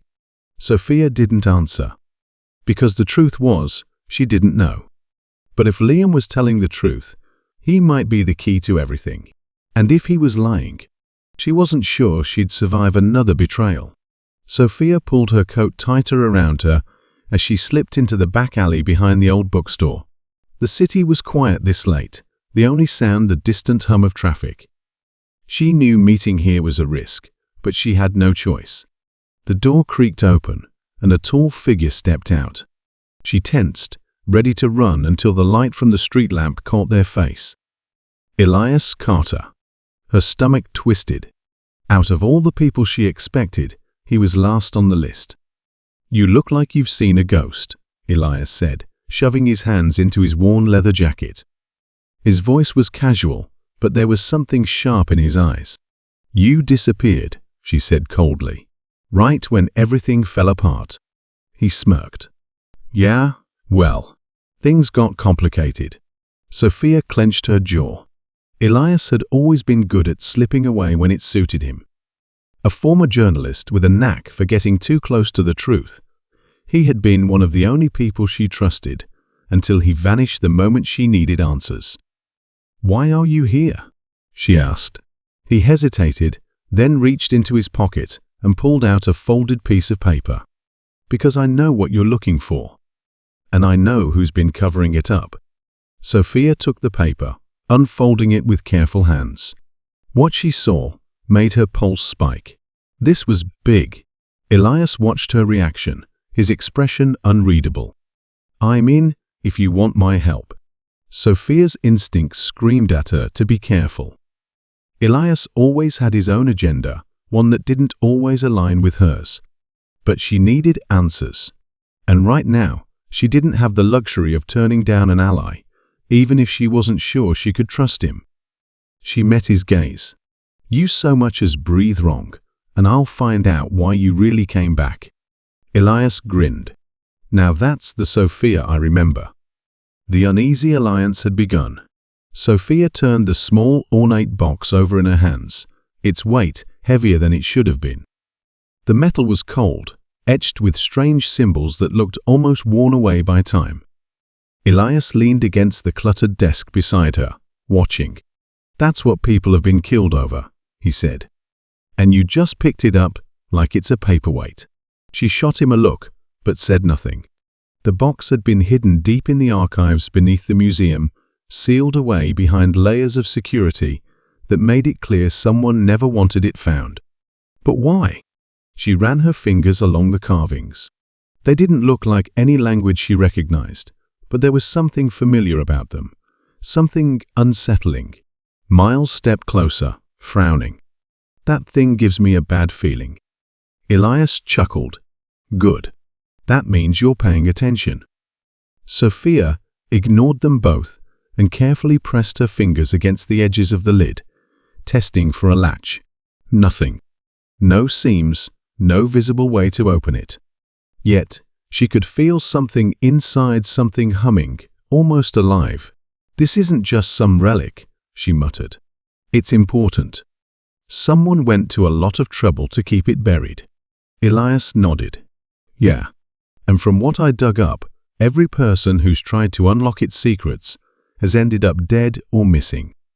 Sophia's grip tightened. She wasn't superstitious, but something about this box felt wrong. Still, she had come too far to stop now. "What if we're not supposed to open it?" Miles asked quietly. Sophia met his gaze. "Then why does someone still want it so badly?" No one had an answer. But as the air in the room seemed to thicken, a quiet, nagging thought settled in her mind. Whatever this box was hiding, it wasn't meant to be found. The cold wind whipped through the empty school courtyard as a younger Sophia stood frozen in place, her fingers clenched around a tattered notebook. The ink inside was smudged with hurried notes, desperate scribbles trying to make sense of something she wasn't supposed to know. Across from her, Professor Alden paced, his expression unreadable. He had been her mentor once, the person who had encouraged her curiosity. But now, there was something different in his eyes, something guarded. "You shouldn't have gone looking, Sophia." His voice was calm, but the tension beneath it sent a chill down her spine. "Some things are meant to stay buried." She shook her head. "That doesn't make sense. If we have the knowledge, why not use it? Why hide it?" Alden sighed, rubbing his temple as if debating what to say next. Then, after a long silence, he met her gaze. "Because knowledge isn't just about knowing. It's about understanding the cost of what you uncover. And you, Sophia, you don't understand the cost yet." She had wanted to argue, to demand answers, but something about his tone stopped her. He sounded sad, afraid. Before she could speak, he took a step closer and lowered his voice. "Promise me. Whatever you found, whatever questions you still have, let them go." She had nodded. But even then, she knew it was a lie. And now, standing in a dimly lit room years later, the mysterious box cold in her hands, she realized something. Alden had known exactly what she would find, and he had been terrified of it. Sophia's breath came in ragged gasps as she stepped into the abandoned hall, her footsteps echoing against the cold stone walls. Across from her, in the flickering light of the overhead lamp, stood Alden. His once calm demeanor had twisted into something darker, something almost unrecognizable. Between them, the ancient artifact lay on a table, its markings glowing faintly, pulsing like a heartbeat. Sophia knew this was it, the moment where everything would finally make sense. "You knew," she said, her voice shaking. "You knew all along what this was, what it could do." Alden exhaled slowly, his hands resting on the table. "I tried to protect you, Sophia. I warned you." "No," she snapped, stepping closer. "You didn't protect me. You controlled me. You made me doubt myself while you kept the truth hidden." "Why?" Alden's fingers curled against the wood. "Because the truth isn't safe." Sophia's pulse pounded in her ears. "That's not your choice to make." She reached for the artifact, but Alden was faster. In a single movement, he seized it, his grip tightening as the symbols flared to life. A rush of energy surged through the room, knocking Sophia back. Then, something she hadn't expected. Alden gasped, his eyes widening in shock. His body trembled as if overtaken by something unseen. The artifact had turned on him. "No," he choked out. "This isn't." A violent pulse of light erupted, and suddenly, Alden collapsed. The artifact slipped from his grasp, rolling across the floor towards Sophia. For a moment, everything was still. Then, the lights overhead shattered. The ground beneath her cracked. A deafening roar filled the room, and Sophia realized with horror. She hadn't won. She had unleashed something far worse. Sophia's chest heaved as the ground trembled beneath her. The artifact's energy surged wildly, pulsing with an intensity that threatened to tear the room apart. Dust and debris rained down from the ceiling, and in the chaos, she heard a voice, weak, desperate. "Alden," her breath hitched as she saw him sprawled on the floor, barely conscious. His fingers twitched toward her, his expression unreadable beneath the flickering light. Then, another sound. A cry. Sophia's eyes darted to the other side of the collapsing chamber, where Ethan, her closest friend, the one who had stood by her through everything, was trapped beneath a fallen beam. Blood smeared his forehead as he struggled to move, his voice raw with pain. "Sophia, please." His voice cracked. "I can." Her body went rigid. She could only save one. Alden, the man who had deceived her, but who still held answers she desperately needed. Who had once, long ago, meant everything to her. Or Ethan, who had fought beside her, who had never betrayed her. Who didn't deserve to die here. The artifact pulsed again, and she felt it, time slipping away. She had to choose. Tears burned her eyes. Alden coughed, his gaze locking onto hers. There was something in his expression, regret, maybe. Understanding. Ethan gasped in pain, his voice growing fainter. Sophia clenched her fists, and then she moved. Sophia's hands trembled as she unrolled the ancient parchment, its edges crumbling beneath her fingertips. The symbols etched into the brittle surface pulsed faintly, as if whispering secrets only she could hear. This was it, the final piece of the puzzle, the key to everything. Her heart pounded as she read the inscription. A location, a name, a truth hidden for centuries. But then, her stomach twisted. Beneath the revelation lay a warning, scrawled in a different hand, hastily written as if the author had no time to spare. This knowledge comes at a cost. If you seek the truth, be ready to lose everything. Sophia's breath caught. Everything. She glanced at Ethan, whose wounds still bled from their last battle. At the weight in Alden's eyes, the regret and silent plea lingering in his gaze. At the ruins surrounding them, the lives lost in pursuit of the answer, now resting in her hands. If she followed this lead, she could end it all, unravel the mystery that had haunted her for so long. But at what price? The parchment burned in her grip. She knew one thing: once she took this step, there would be no turning back. Sophia clenched her fists, forcing herself to meet Ethan's gaze. His trust in her had never wavered, not once.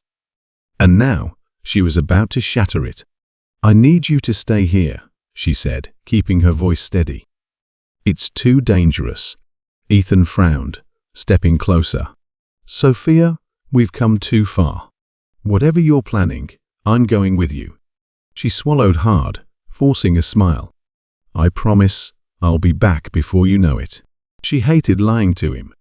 But if he knew the truth, if he found out that she had to betray someone to get the final piece of the puzzle, he would never forgive her. And worse, he'd try to stop her. So she let him believe. Let him trust. Then, as soon as he turned away, she slipped into the shadows, her heart pounding. This was the only way. But when Ethan found out, would he ever look at her the same way again? Sophia's breath came fast as she stared at the message on the screen. "You have 12 hours. After that, it's too late." Her pulse thundered in her ears. Too late for what? She didn't have time to hesitate. Every second that passed brought her closer to losing everything. She grabbed her bag, shoving in whatever she might need, but her hands trembled. This wasn't just about solving the mystery anymore. This was about stopping something catastrophic. She dialed Ethan's number, but before it could ring, the door burst open. "You need to leave. Now," a voice hissed. Sophia spun around, heart hammering. A shadowy figure stood in the doorway, eyes sharp with urgency. "How do you know about this?" she demanded. "There's no time for questions." The figure stepped closer, lowering their voice. "If you don't move now, you'll never get another chance." The clock was ticking, but the closer she got to the truth, the more impossible it became. Sophia's fingers hovered over the keyboard as she pieced together the final clues. Everything pointed to one undeniable truth: she had been chasing shadows while the real danger had been right beside her all along. A chill ran down her spine as she turned toward Ethan, the one person she had trusted through everything. His expression was unreadable, but there was something in his eyes, a flicker of hesitation, a silent confession. "You knew," she whispered, her voice barely audible. "You knew this whole time." Ethan exhaled slowly, his mask of concern cracking just enough to reveal the truth beneath. "Sophia, I was trying to protect you." She felt like the floor had disappeared beneath her. Protect her? Every warning, every dead end, had he been leading her in circles? "You're lying," she said, shaking her head. "You were never on my side, were you?" Her hands shook as she turned back to the laptop, searching the drive for the name. The file was buried under layers of encrypted folders, one she hadn't even noticed before. When she finally cracked it open, her breath caught in her throat. A surveillance photo.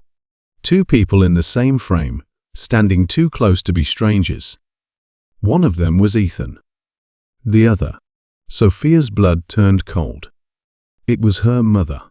The world seemed to tilt around her. Her mother had died years ago, long before any of this had begun. But there she was, standing next to the man who had just betrayed her. The timestamp on the photo was recent, far too recent for it to make any sense. A second image loaded. This time, it wasn't a photo. It was a letter, written in her mother's handwriting, addressed to Ethan. Sophia stumbled back, her mind racing. If her mother had known Ethan, if she had been involved in this conspiracy from the start, what else had she been blind to? The knock at the door came again, louder this time. Sophia's pulse pounded in her ears.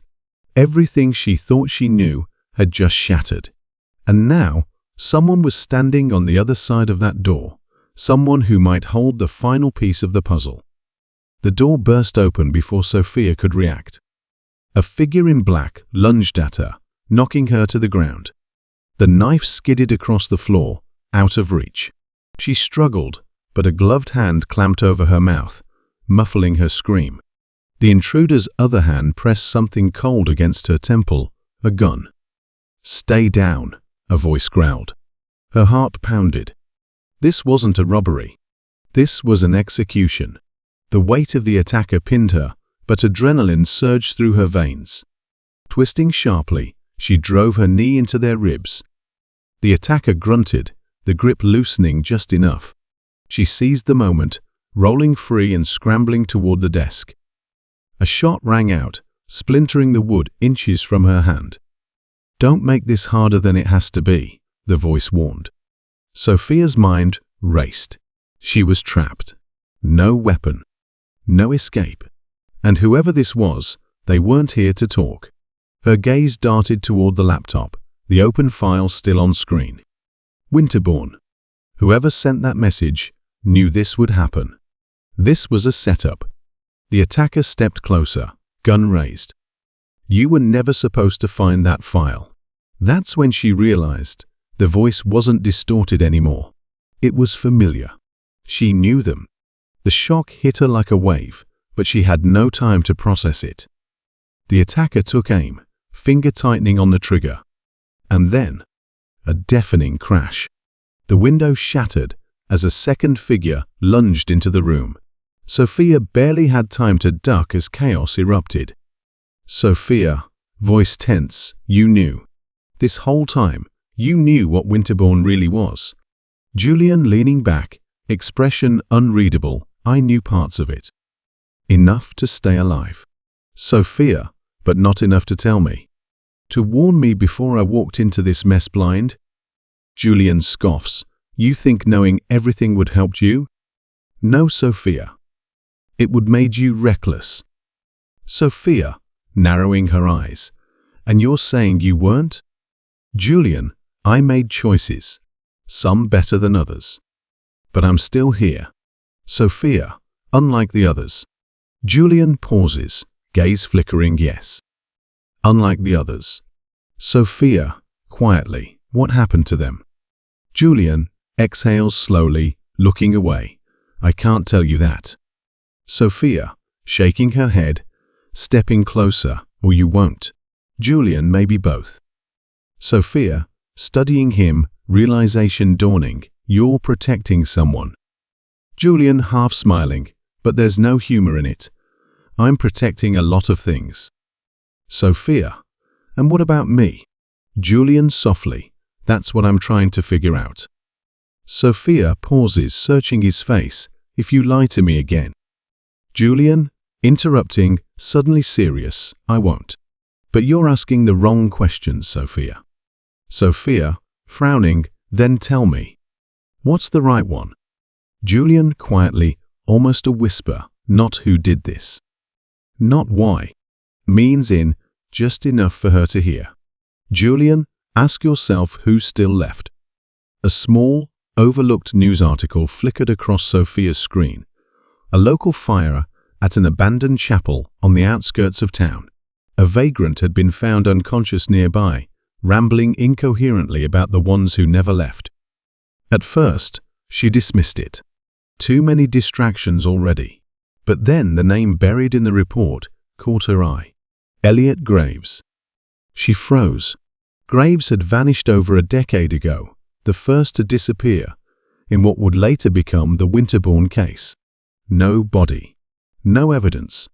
Just a single cryptic message scrawled on his apartment wall before he was gone. "They walk among us." If he was alive, after all this time. Sophia's pulse thundered. She reached for her phone, fingers shaking as she dialed. Julian answered on the first ring. "I need you to meet me," she said. "Now?" Sophia stood at the threshold of the abandoned chapel, the weight of Elliot Graves' revelation still pressing against her chest. The fire had gutted most of the interior, leaving behind the scent of charred wood and something metallic, something wrong. At the center of the ruined space, Elliot knelt, his face streaked with soot and something darker. His eyes, hollow but lucid, locked onto hers. "You don't understand," he rasped. "If you stop now, you save yourself. But if you keep going, if you open that door, You'll never come back from this." Sophia's fingers hovered over the rusted handle of a trapdoor hidden beneath the altar. The choice sat before her, sharp as a blade. Walk away. Let the mystery remain. Accept that some truths are better left buried. Open it. Face whatever waited below. Step into the abyss, knowing she might never escape it. Julian's voice crackled through her earpiece. "Sophia, tell me you're not actually considering." She closed her eyes, took a breath, and pulled the door open. As the trapdoor yawned open, Sophia's breath caught. The air below reeked of damp earth and something acrid, like old chemicals. A rusted ladder led into the darkness. Before she could descend, footsteps echoed behind her. "I wouldn't do that if I were you." Sophia spun, instinctively reaching for the knife tucked at her waist. Standing in the chapel's doorway was Dr. Evelyn Carter, the quiet forensic analyst who had processed evidence early in the case and then vanished from the investigation entirely. Sophia's mind raced. Carter had seemed unimportant, just another cog in the system. But now, standing in the flickering light, she looked anything but incidental. Her usual lab coat was gone, replaced by dark tactical gear, and the way she held herself calm, poised, almost expectant, sent a chill through Sophia's spine. "You weren't supposed to find this place," Carter said, stepping closer. "Not yet." "Yet?" Sophia asked, knife steady in her grip. Carter tilted her head. "Because, believe it or not, I'm trying to help you." Sophia wasn't sure whether to laugh or run. "Help me?" "You disappeared the moment the case turned sideways." Carter exhaled sharply. "Because I knew this wasn't just a case." "It never was." She nodded toward the trapdoor. "You think you're looking for answers down there? Trust me, you'll only find regrets." Sophia hesitated. For the first time in hours, she wasn't sure what her next move should be. The tension snapped like a tripwire. Sophia heard it before she saw it, the sharp click of a safety being disengaged. "Gun. Move." Now, she launched herself sideways as the first shot cracked through the stale air, splintering the wooden floor where she had been standing. Carter wasn't hesitating. Sophia hit the ground and rolled, grabbing the edge of the open trapdoor. With no time to think, she threw herself down into the darkness. Her stomach lurched as she free fell, the rusted ladder scraping against her arm before she crashed into the cold, damp floor below. Pain flared up her leg, but she forced herself up. Above, Carter's footsteps thundered toward the opening. "Run."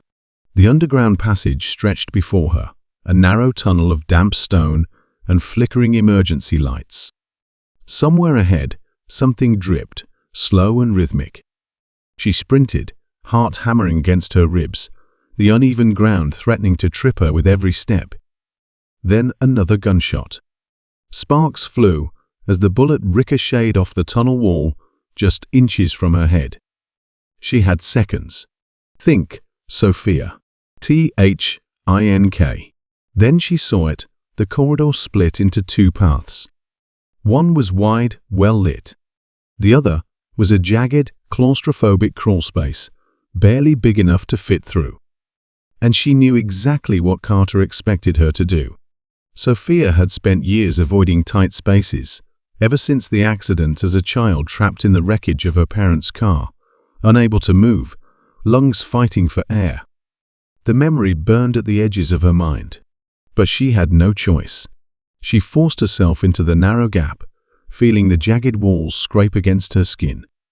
Keep going. Don't think. Just move. Behind her, Carter's footsteps stopped. Silence. Then click. Sophia's blood ran cold. Carter had been driving her here the entire time. Before she could react, the walls around her trembled. A metallic groan echoed through the tunnel as something above shifted. A trap. And now, Sophia was right where Carter wanted her. The cold, damp air in the underground chamber pressed in around Sophia as she stood face to face with Carter. The chase had led her here, to the heart of everything, but something was off. Carter wasn't aiming his gun anymore. He was just watching her. "You don't even know what you've been chasing, do you?" His voice was calm, almost amused. Sophia's breath was ragged, her muscles coiled tight. "I know enough," she said, forcing strength into her voice. "You set me up. You wanted me to come down here." Carter tilted his head. "You always assumed you were hunting the truth. But tell me, Sophia, what if the truth was hunting you?" She clenched her fists. "Stop playing games." His expression darkened. "You think I'm the villain here, don't you? That I pulled the strings. But you're looking in the wrong direction." Her mind raced, replaying everything that had led her here. The messages, the disappearances, the cryptic warnings. If not you, then who? Carter exhaled, his fingers twitching at his side, as if debating whether to say it. Then, he took a slow step forward. "You're asking the wrong question." Sophia's pulse pounded in her ears. And then he said a name. A name she never expected. A name that shattered everything she thought she knew. Her world tilted. No, it couldn't be. But deep down, she realized it always was. Before Sophia could react to the revelation, the distant sound of footsteps echoed through the underground chamber. Not just one set, many. Heavy boots, moving fast. Carter's expression flickered with something unreadable. "They're here." Sophia's instincts screamed at her to move. Whoever they weren't on her side. She spun, searching for an escape, but the only way out was the same way she came, straight into the path of whoever was coming. "Run," Carter said, but she hesitated. After everything, was he trying to help her now? A burst of gunfire tore through the silence. The walls shook. Dust rained from the ceiling. No time to think. Sophia sprinted toward the shadows, diving into a narrow passage she hadn't noticed before. She didn't know where it led, but it was better than staying put. Behind her, Carter called out something she couldn't hear over the chaos. Her comms went dead. Her phone? Wiped. Someone had just erased every digital trace of her existence. She was off the grid. And alone. The chase had led her here, but now, with no resources, no allies, and no way to reach out for help, she had to start over. From nothing. And somehow, that name Carter had given her was the only clue she had left. Sophia sat alone in the dimly lit motel room, the hum of a flickering neon sign outside casting shifting patterns across the walls. The adrenaline from the chase had long since faded, replaced by an aching exhaustion that settled deep in her bones.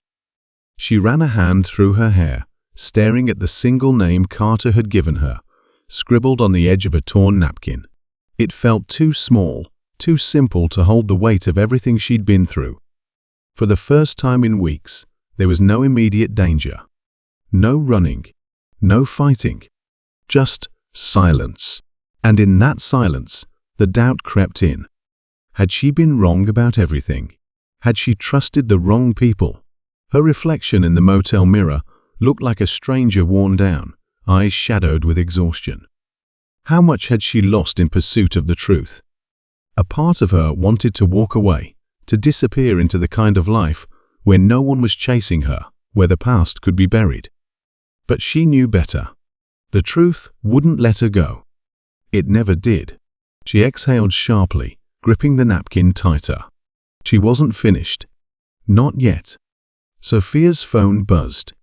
A message. Unknown number. "You need to leave. You're trusting the wrong person." Her pulse quickened. The motel room suddenly felt too small, the walls pressing in. She hesitated, then opened the attached file. It was a grainy security feed, still time-stamped weeks before she even knew about the conspiracy. And in the center of the frame stood Noah, her closest ally. The one who had been by her side through every twist, every escape. But there he was, shaking hands with Carter, the very man who had sent her running for her life. Sophia felt the world tilt. She wanted to believe there was an explanation, that the footage was fake. But deep down, she knew. Noah had lied to her. Her mind raced. How long had he been working against her? Had he been feeding her false leads this entire time? The sound of a car pulling up outside made her snap back to reality. Headlights cut through the thin motel curtains. She reached for her gun. If Noah had betrayed her, then he knew exactly where she was. And he was coming. Sophia pressed herself against the motel wall, heart hammering. The headlights outside flicked off. Footsteps crunched against gravel. She gripped her gun tighter. Noah. Was he alone? Or was this an ambush? A knock. Calm. Even. Sophia, open the door. We need to talk. Her mind raced. If she confronted him now, would she get the truth? Or was this a trap? She inhaled sharply, then. Bang. The door burst open. Noah stepped in, gun raised. But Sophia was faster. She already had him in her sights. Don't move. Her voice was steady, but inside, she was shaking. Noah's expression was unreadable. You need to listen to me. She tossed the phone onto the bed, the damning footage still on screen. How long, Noah? How long have you been lying to me? A flicker of something guilt, regret, crossed his face. But then, a second set of footsteps sounded outside. Sophia's blood ran cold. She wasn't just facing Noah. The real mastermind had arrived. And the final game was about to begin. Noah's eyes darted to the door, then back to Sophia. He exhaled sharply, his grip tightening on his gun. You won't make it out of here alone. His voice was low, steady. But I can buy you time. Sophia's breath caught. No, Noah. Don't. Crash. The window shattered as armed figures swarmed the motel. Noah moved first, faster than her, faster than she could stop him. He fired not at her, but at the gas line by the stove. The explosion rocked the room. Heat, smoke, fire. Sophia barely registered Noah, slamming into her, shoving her through the back door. She hit the ground hard, coughing, reaching. Noah wasn't with her. Through the smoke, she saw him still inside, a wall of flames between them. Their eyes met. Run. His last command. Sophia screamed, but the fire roared louder. The last thing she saw, before turning away, before forcing herself to run, was Noah disappearing into the inferno. She didn't stop running. She couldn't, because his sacrifice would mean nothing if she did. Sophia clutched the flash drive Noah had died for, her pulse pounding as she plugged it into the laptop. The files loaded encrypted, but the fragments of text she could decipher were enough. Bank transactions, hidden accounts, a name she recognized. She inhaled sharply. This was it. The proof, the smoking gun. Her fingers trembled as she pieced the puzzle together. All the deaths, the disappearances, the lies. It all led back to a power surge. The screen flickered. A warning flashed: REMOTE, WIPEINITED. Sophia's heart dropped. No. No, no, no. She scrambled to pull the drive, but it was too late. The files were disappearing, erased before her eyes. Then a notification. A single file remained, spared from the wipe. A video file. She hesitated only a second before clicking it open. And what she saw made her blood run cold. Noah was alive. Bound, bruised, and staring directly into the camera. A distorted voice spoke over the feed. You thought you had answers, Sophia, but you were only ever seeing what we allowed. The screen went black, and then her laptop exploded. The blast had thrown Sophia to the ground, her ears ringing as smoke filled the tiny motel room. Coughing, she forced herself up, heart hammering. The laptop was in ruins, her last piece of evidence gone. Then, a knock at the door. Too precise, too controlled. Not the police. Not a rescue. Sophia reached for the knife she kept under her sleeve and edged toward the door. She hesitated only a second before unlocking it. A man stood there, dressed in a crisp black coat, his expression unreadable. He wasn't armed, at least, not visibly. "Sophia Connors," he said smoothly. "I know who's behind all of this." She tightened her grip on the knife. "Yeah? And who the hell are you?" The man gave a slight smirk. "Someone who wants the same thing you do." He extended a small drive between two fingers, identical to the one Noah had given her. Sophia didn't move. It was too convenient. Too perfect. "You could have let me die in that explosion," she said carefully. "Why didn't you?" His smirk faded. "Because if you die, they win." Silence stretched between them. A trap? A lifeline? Sophia had seconds to decide.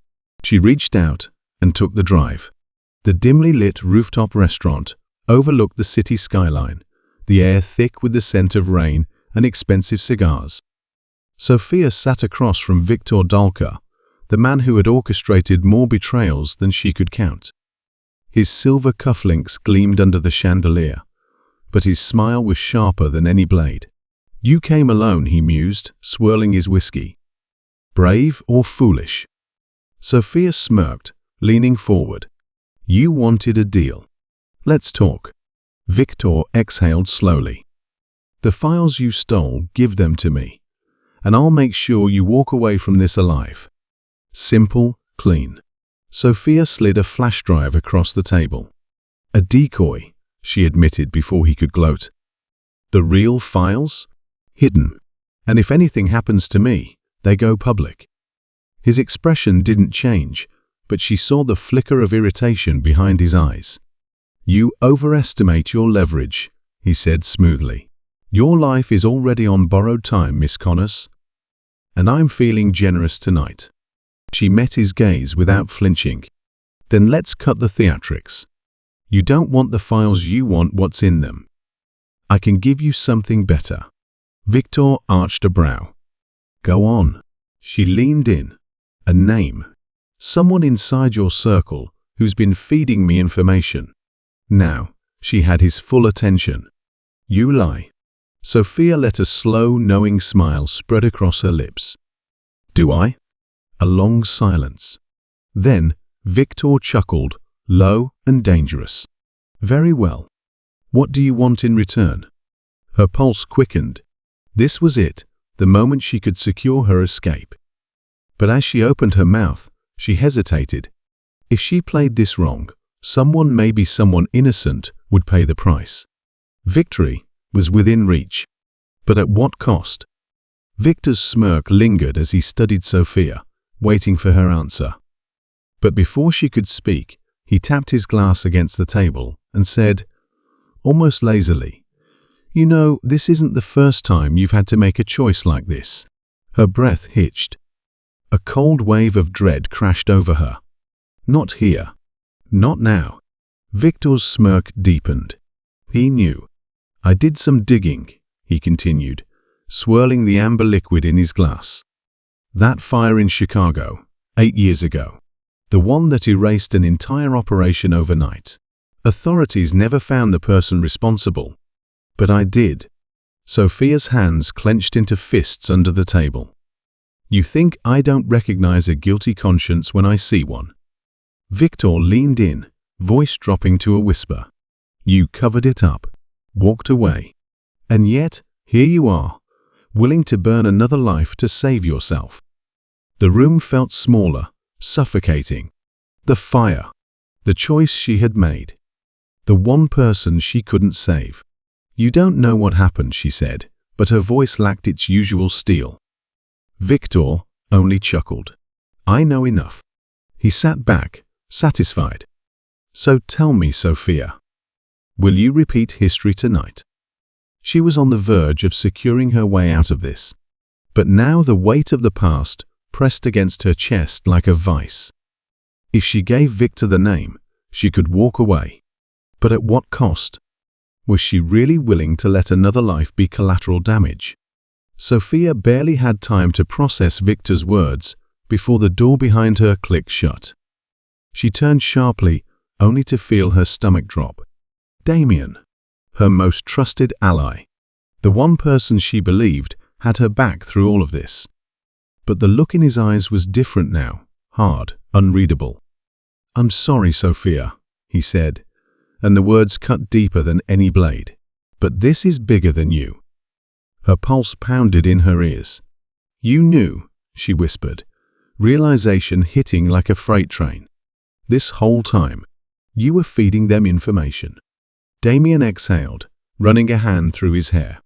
"I never wanted it to come to this. But I didn't have a choice." A bitter laugh escaped her. "There's always a choice. Not for me."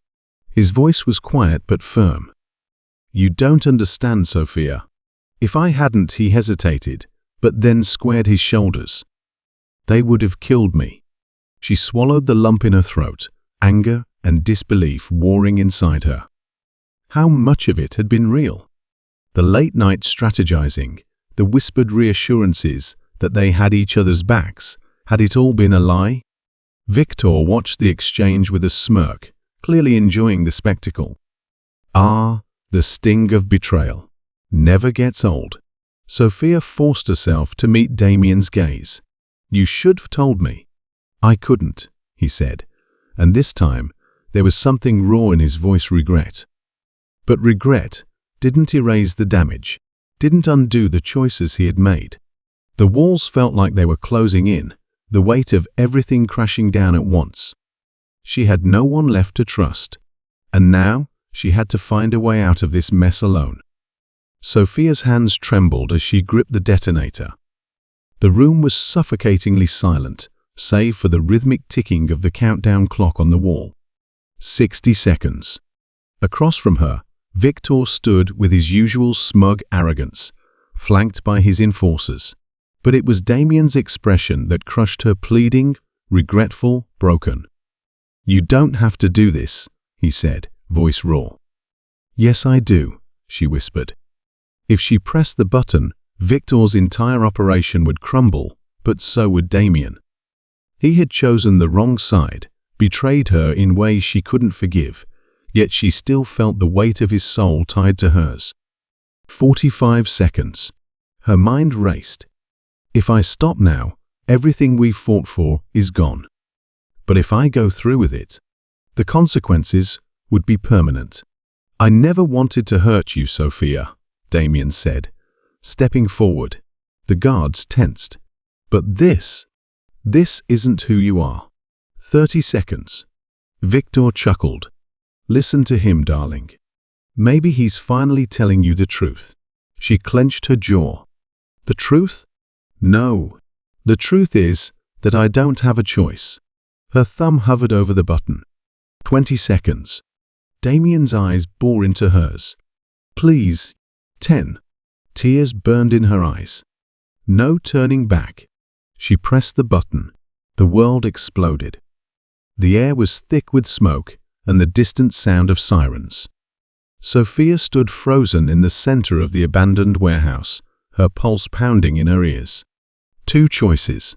One impossible decision.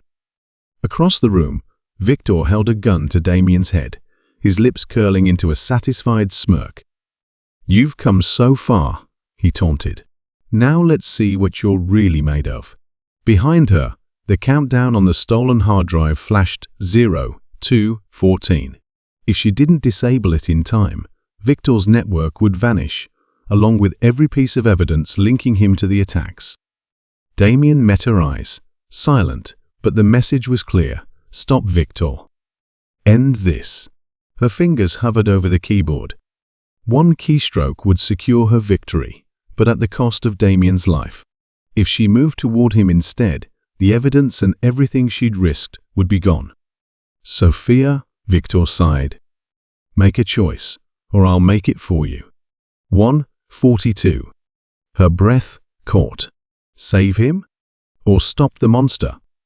She had promised herself she wouldn't let emotions cloud her judgment, but as she looked at Damien bruised, bloodied, waiting for death, her hands shook.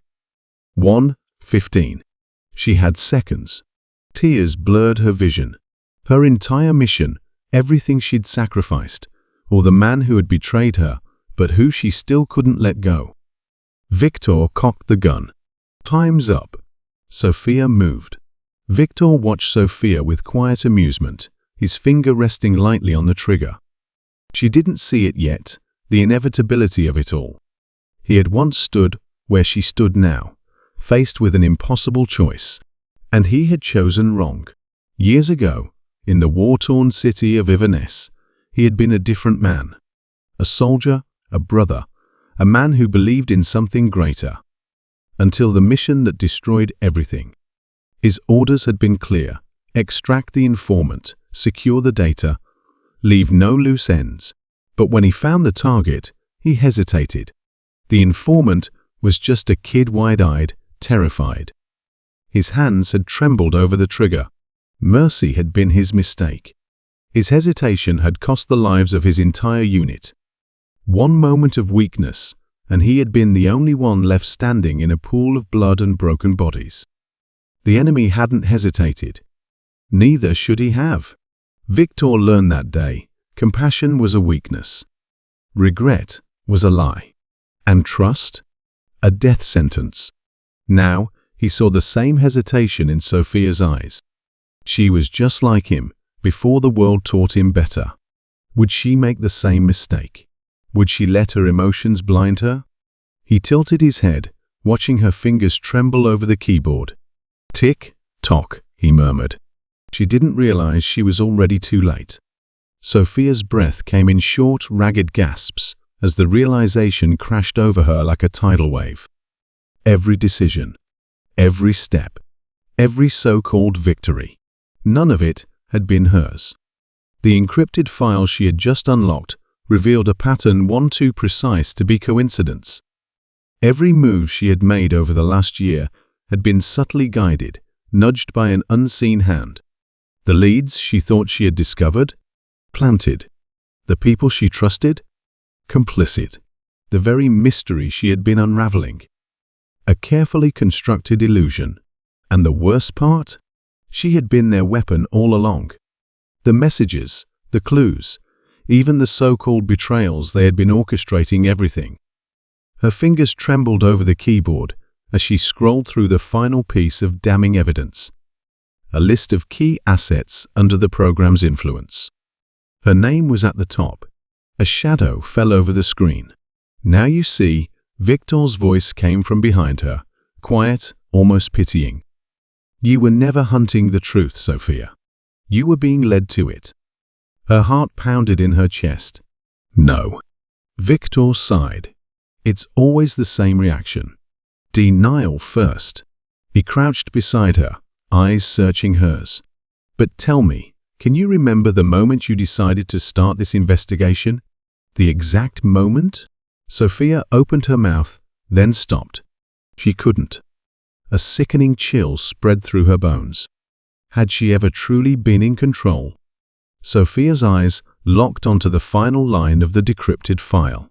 Her pulse pounded as she read the words over and over, her mind refusing to accept them.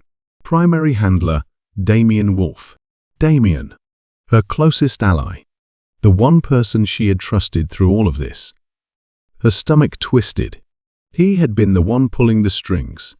A new alert popped up on her screen, an active protocol. A location beacon had been triggered. Her location. Her breath caught. She had minutes, maybe less, before someone came for her. But then she saw it, one last piece of data, buried beneath the rest. A second location ping. Damien's current whereabouts.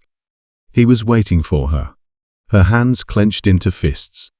If she confronted him, there would be no going back. If she ran, she might never get another chance at the truth. And worse, what if he really had been manipulating her? What if everything he had done to help her was just another carefully crafted deception? But what if it wasn't? She exhaled shakily. There was no time. Sophia grabbed her gun, her keys, and her resolve, then headed straight for Damien. Sophia had expected betrayal. She had expected deception. But this? The dimly lit warehouse was empty except for the screens. Rows of monitors flickered to life as she stepped inside, displaying surveillance footage, classified files, and encrypted communications. It was an operations center, but not just for Damien, for an entire network. She scanned the screens, her pulse hammering. There were names she recognized: corrupt officials, corporate executives, even people within her own agency. This wasn't just about one man. This was systemic. A distorted voice crackled through the speakers. "You weren't supposed to come this far, Sophia." She froze. "Your role was to follow the trail, to be led. And now, you're forcing our hand." She swallowed hard. "Who are you?" Static filled the room.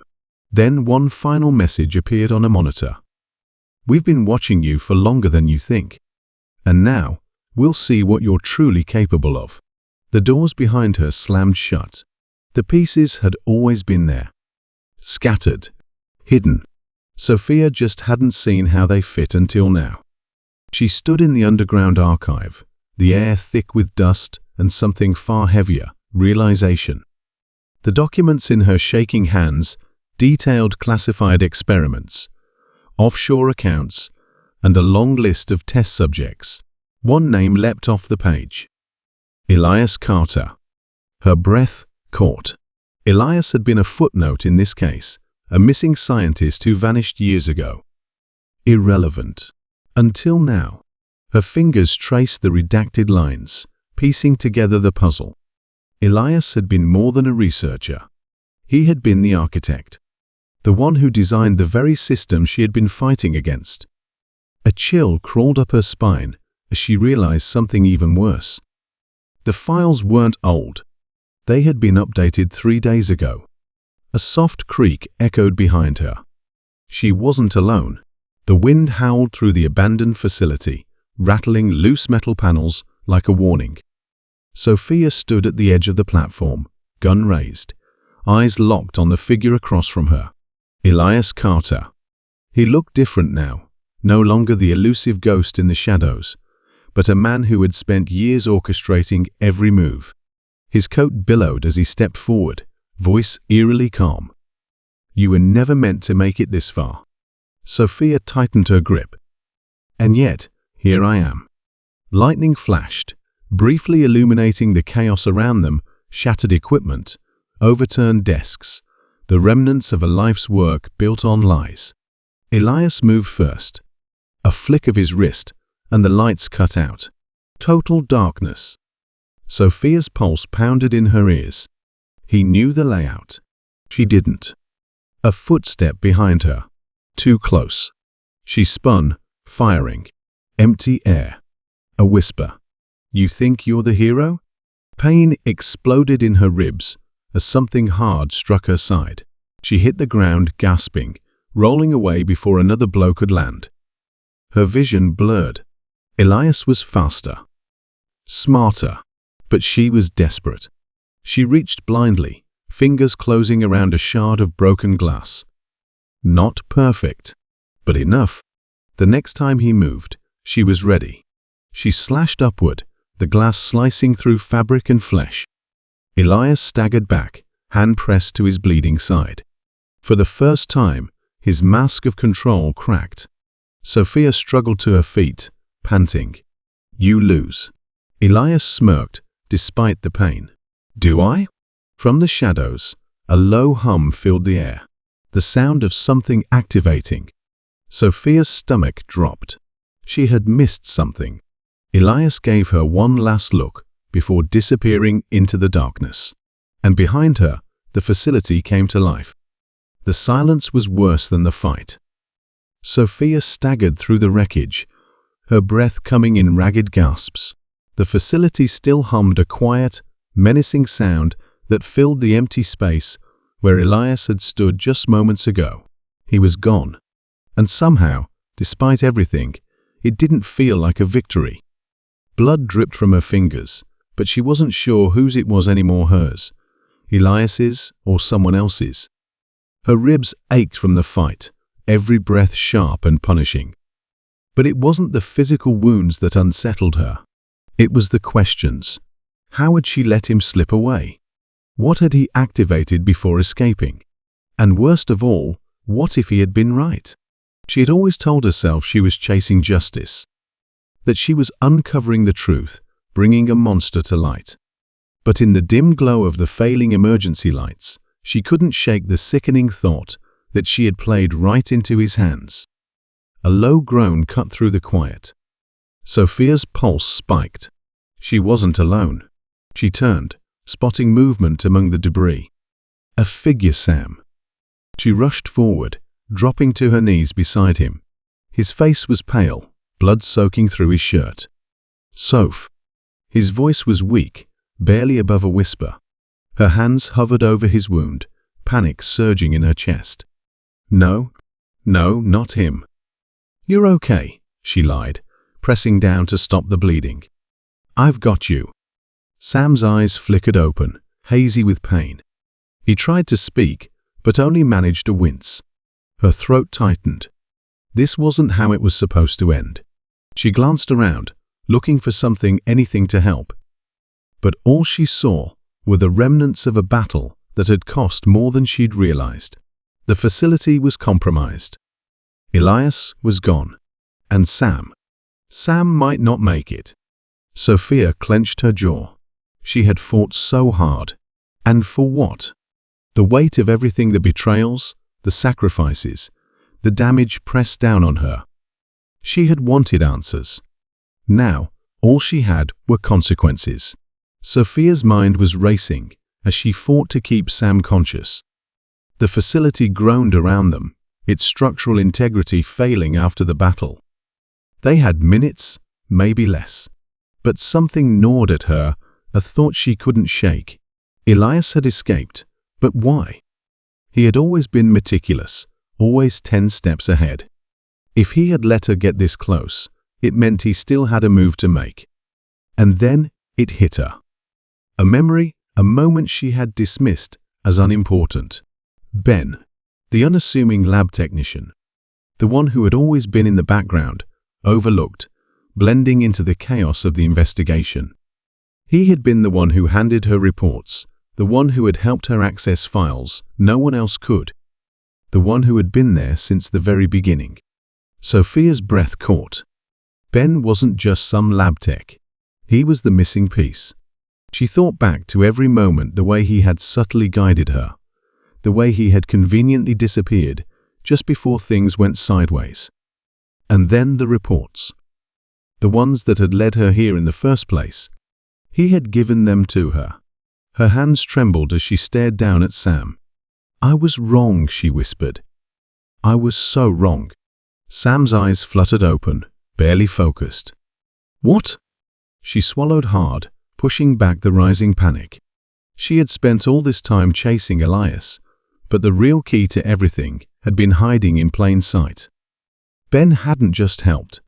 He had directed her. And now, as the truth settled into place, she knew Elias wasn't the end of this. Ben was. And she had no idea which side he was really on. The rain drummed softly against the shattered window as Sophia sat alone in the dimly lit motel room. The air smelled of damp fabric and exhaustion, the weight of everything pressing against her ribs like a vice. She stared at her reflection in the cracked mirror across the room. How much had changed since this all began? Her hands, once steady, now trembled as she traced the scars on her palm, reminders of every choice, every mistake, every sacrifice, the blood, the betrayals, the impossible decisions. She had spent so long chasing the truth, but now that she was on the edge of it, she wasn't sure she wanted to know anymore. What if knowing didn't fix anything?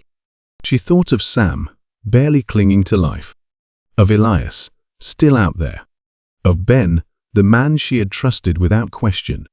She exhaled, slow and uneven. Had she ever truly been in control of any of this? Or had she just been another piece on someone else's board? For the first time, doubt crept in, not about the case, but about herself. She wasn't the same person who had started this. And once she crossed the final line, there would be no going back. The rain kept falling. Sophia closed her eyes. And when she opened them, she knew what she had to do. Sophia barely had time to breathe after the last confrontation before the weight of something far worse settled over her. A message, encrypted, unsigned, but unmistakable in its meaning, flashed on her burner phone. You were never chasing the truth. You were leading it straight to us. Now, we clean up your mess. Her pulse slammed against her ribs. This wasn't from Elias. This was bigger. The streetlight outside flickered, and in its glow, she spotted movement, a figure, just standing there, watching. No insignia, no obvious weapon, just stillness. Then, without warning, the motel room phone rang. Her breath hitched. No one should know she was here. She hesitated, then picked up. A distorted voice crackled through the receiver. Run. The window shattered before she could move. Sophia stood in the dimly lit archives, her hands trembling as she pieced together the final fragments of the mystery. The documents before her, government reports, blacked out names, old case files, revealed everything. It wasn't just corruption. It wasn't just a conspiracy. She had been the weapon all along. Every clue she had followed, every truth she had uncovered, had been orchestrated.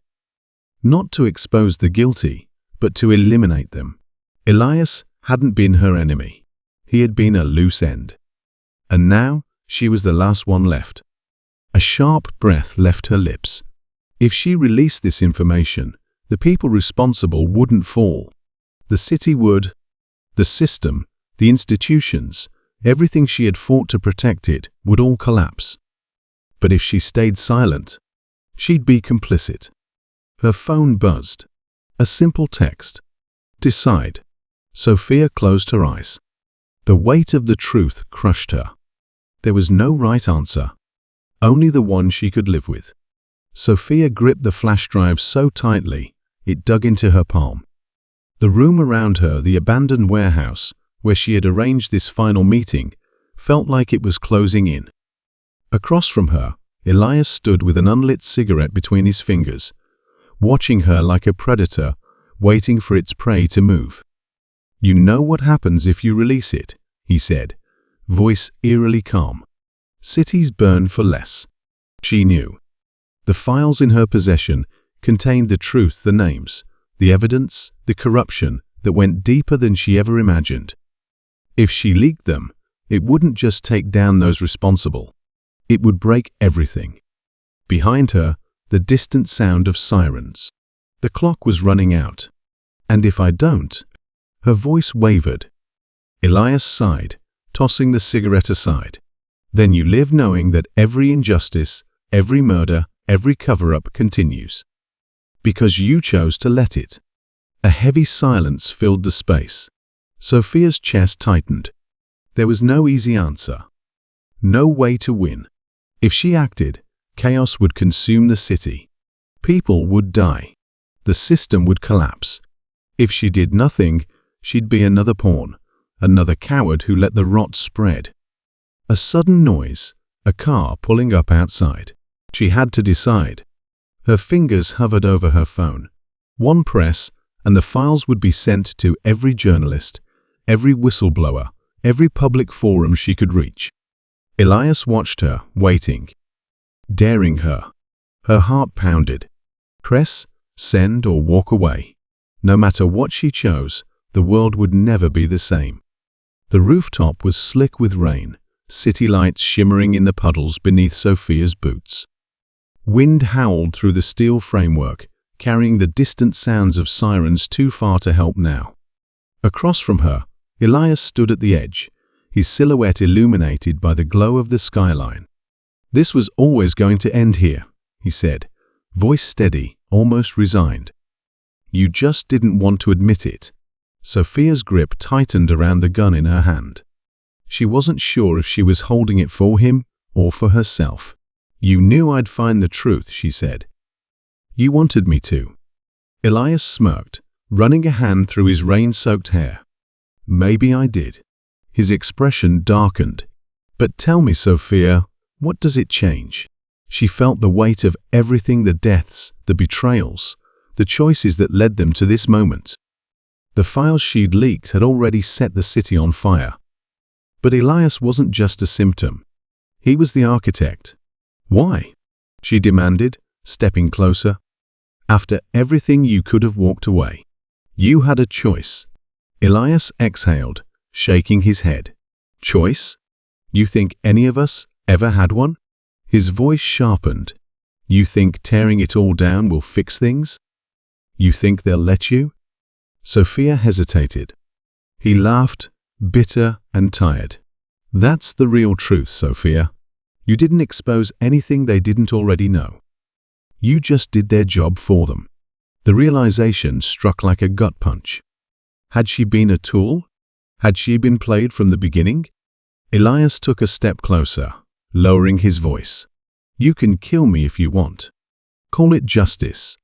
But it won't change the fact that you're standing where I was 10 years ago, thinking you're different. The rain pounded around them. Sophia's hands trembled. She had chased this moment, believing it would bring her peace. Closure.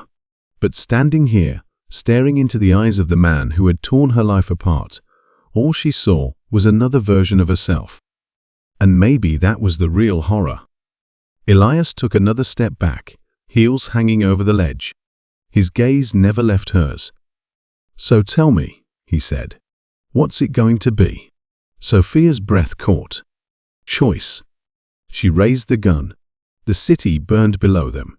Sophia sat in the dimly lit apartment, the city's chaos muffled by rain against the window. Her fingers traced the edge of the file, everything she had fought for, everything she had lost. The truth was out now, but the weight of it sat heavy on her chest. Her phone vibrated. Another news update. Another headline screaming about corruption, cover-ups, and Elias's death. She didn't need to read it. She already knew how the world would spin the story.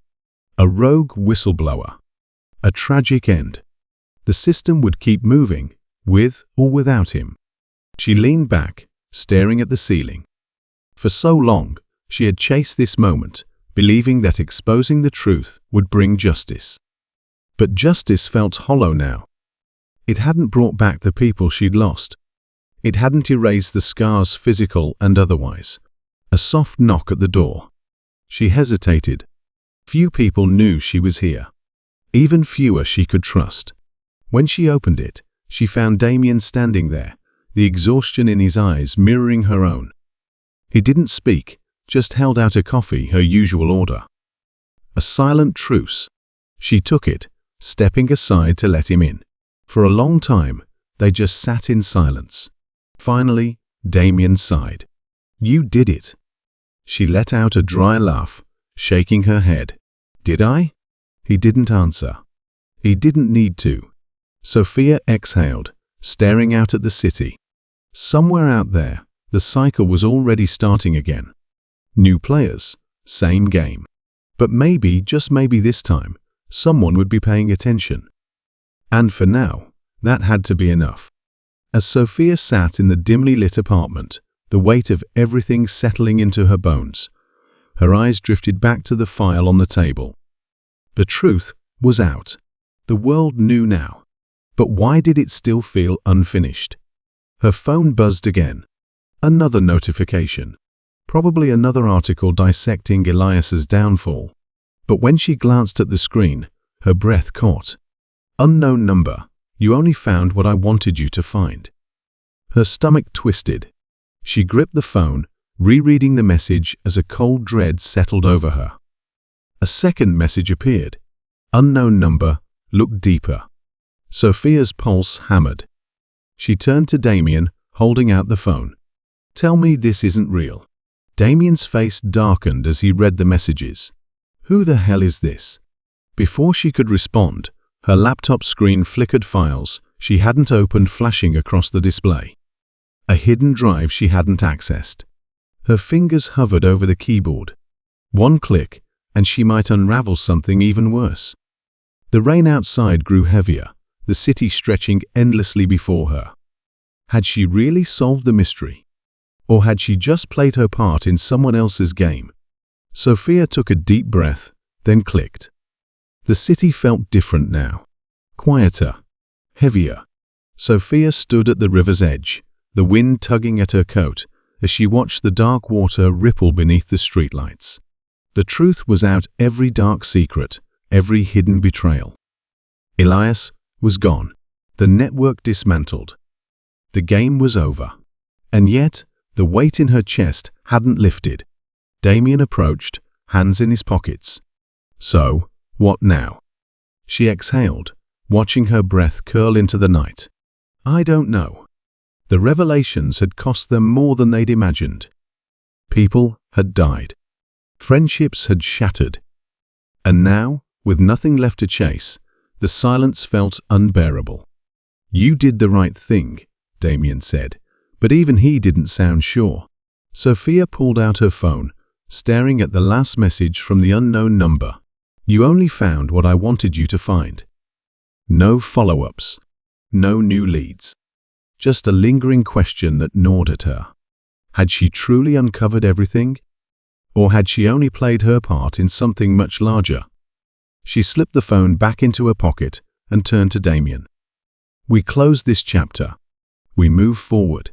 But as they walked away, Sophia couldn't shake the feeling that somewhere, in the shadows, the real game was just beginning.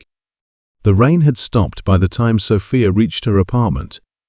The city stretched out below her, glowing in the soft haze of streetlights and neon signs. Everything was still.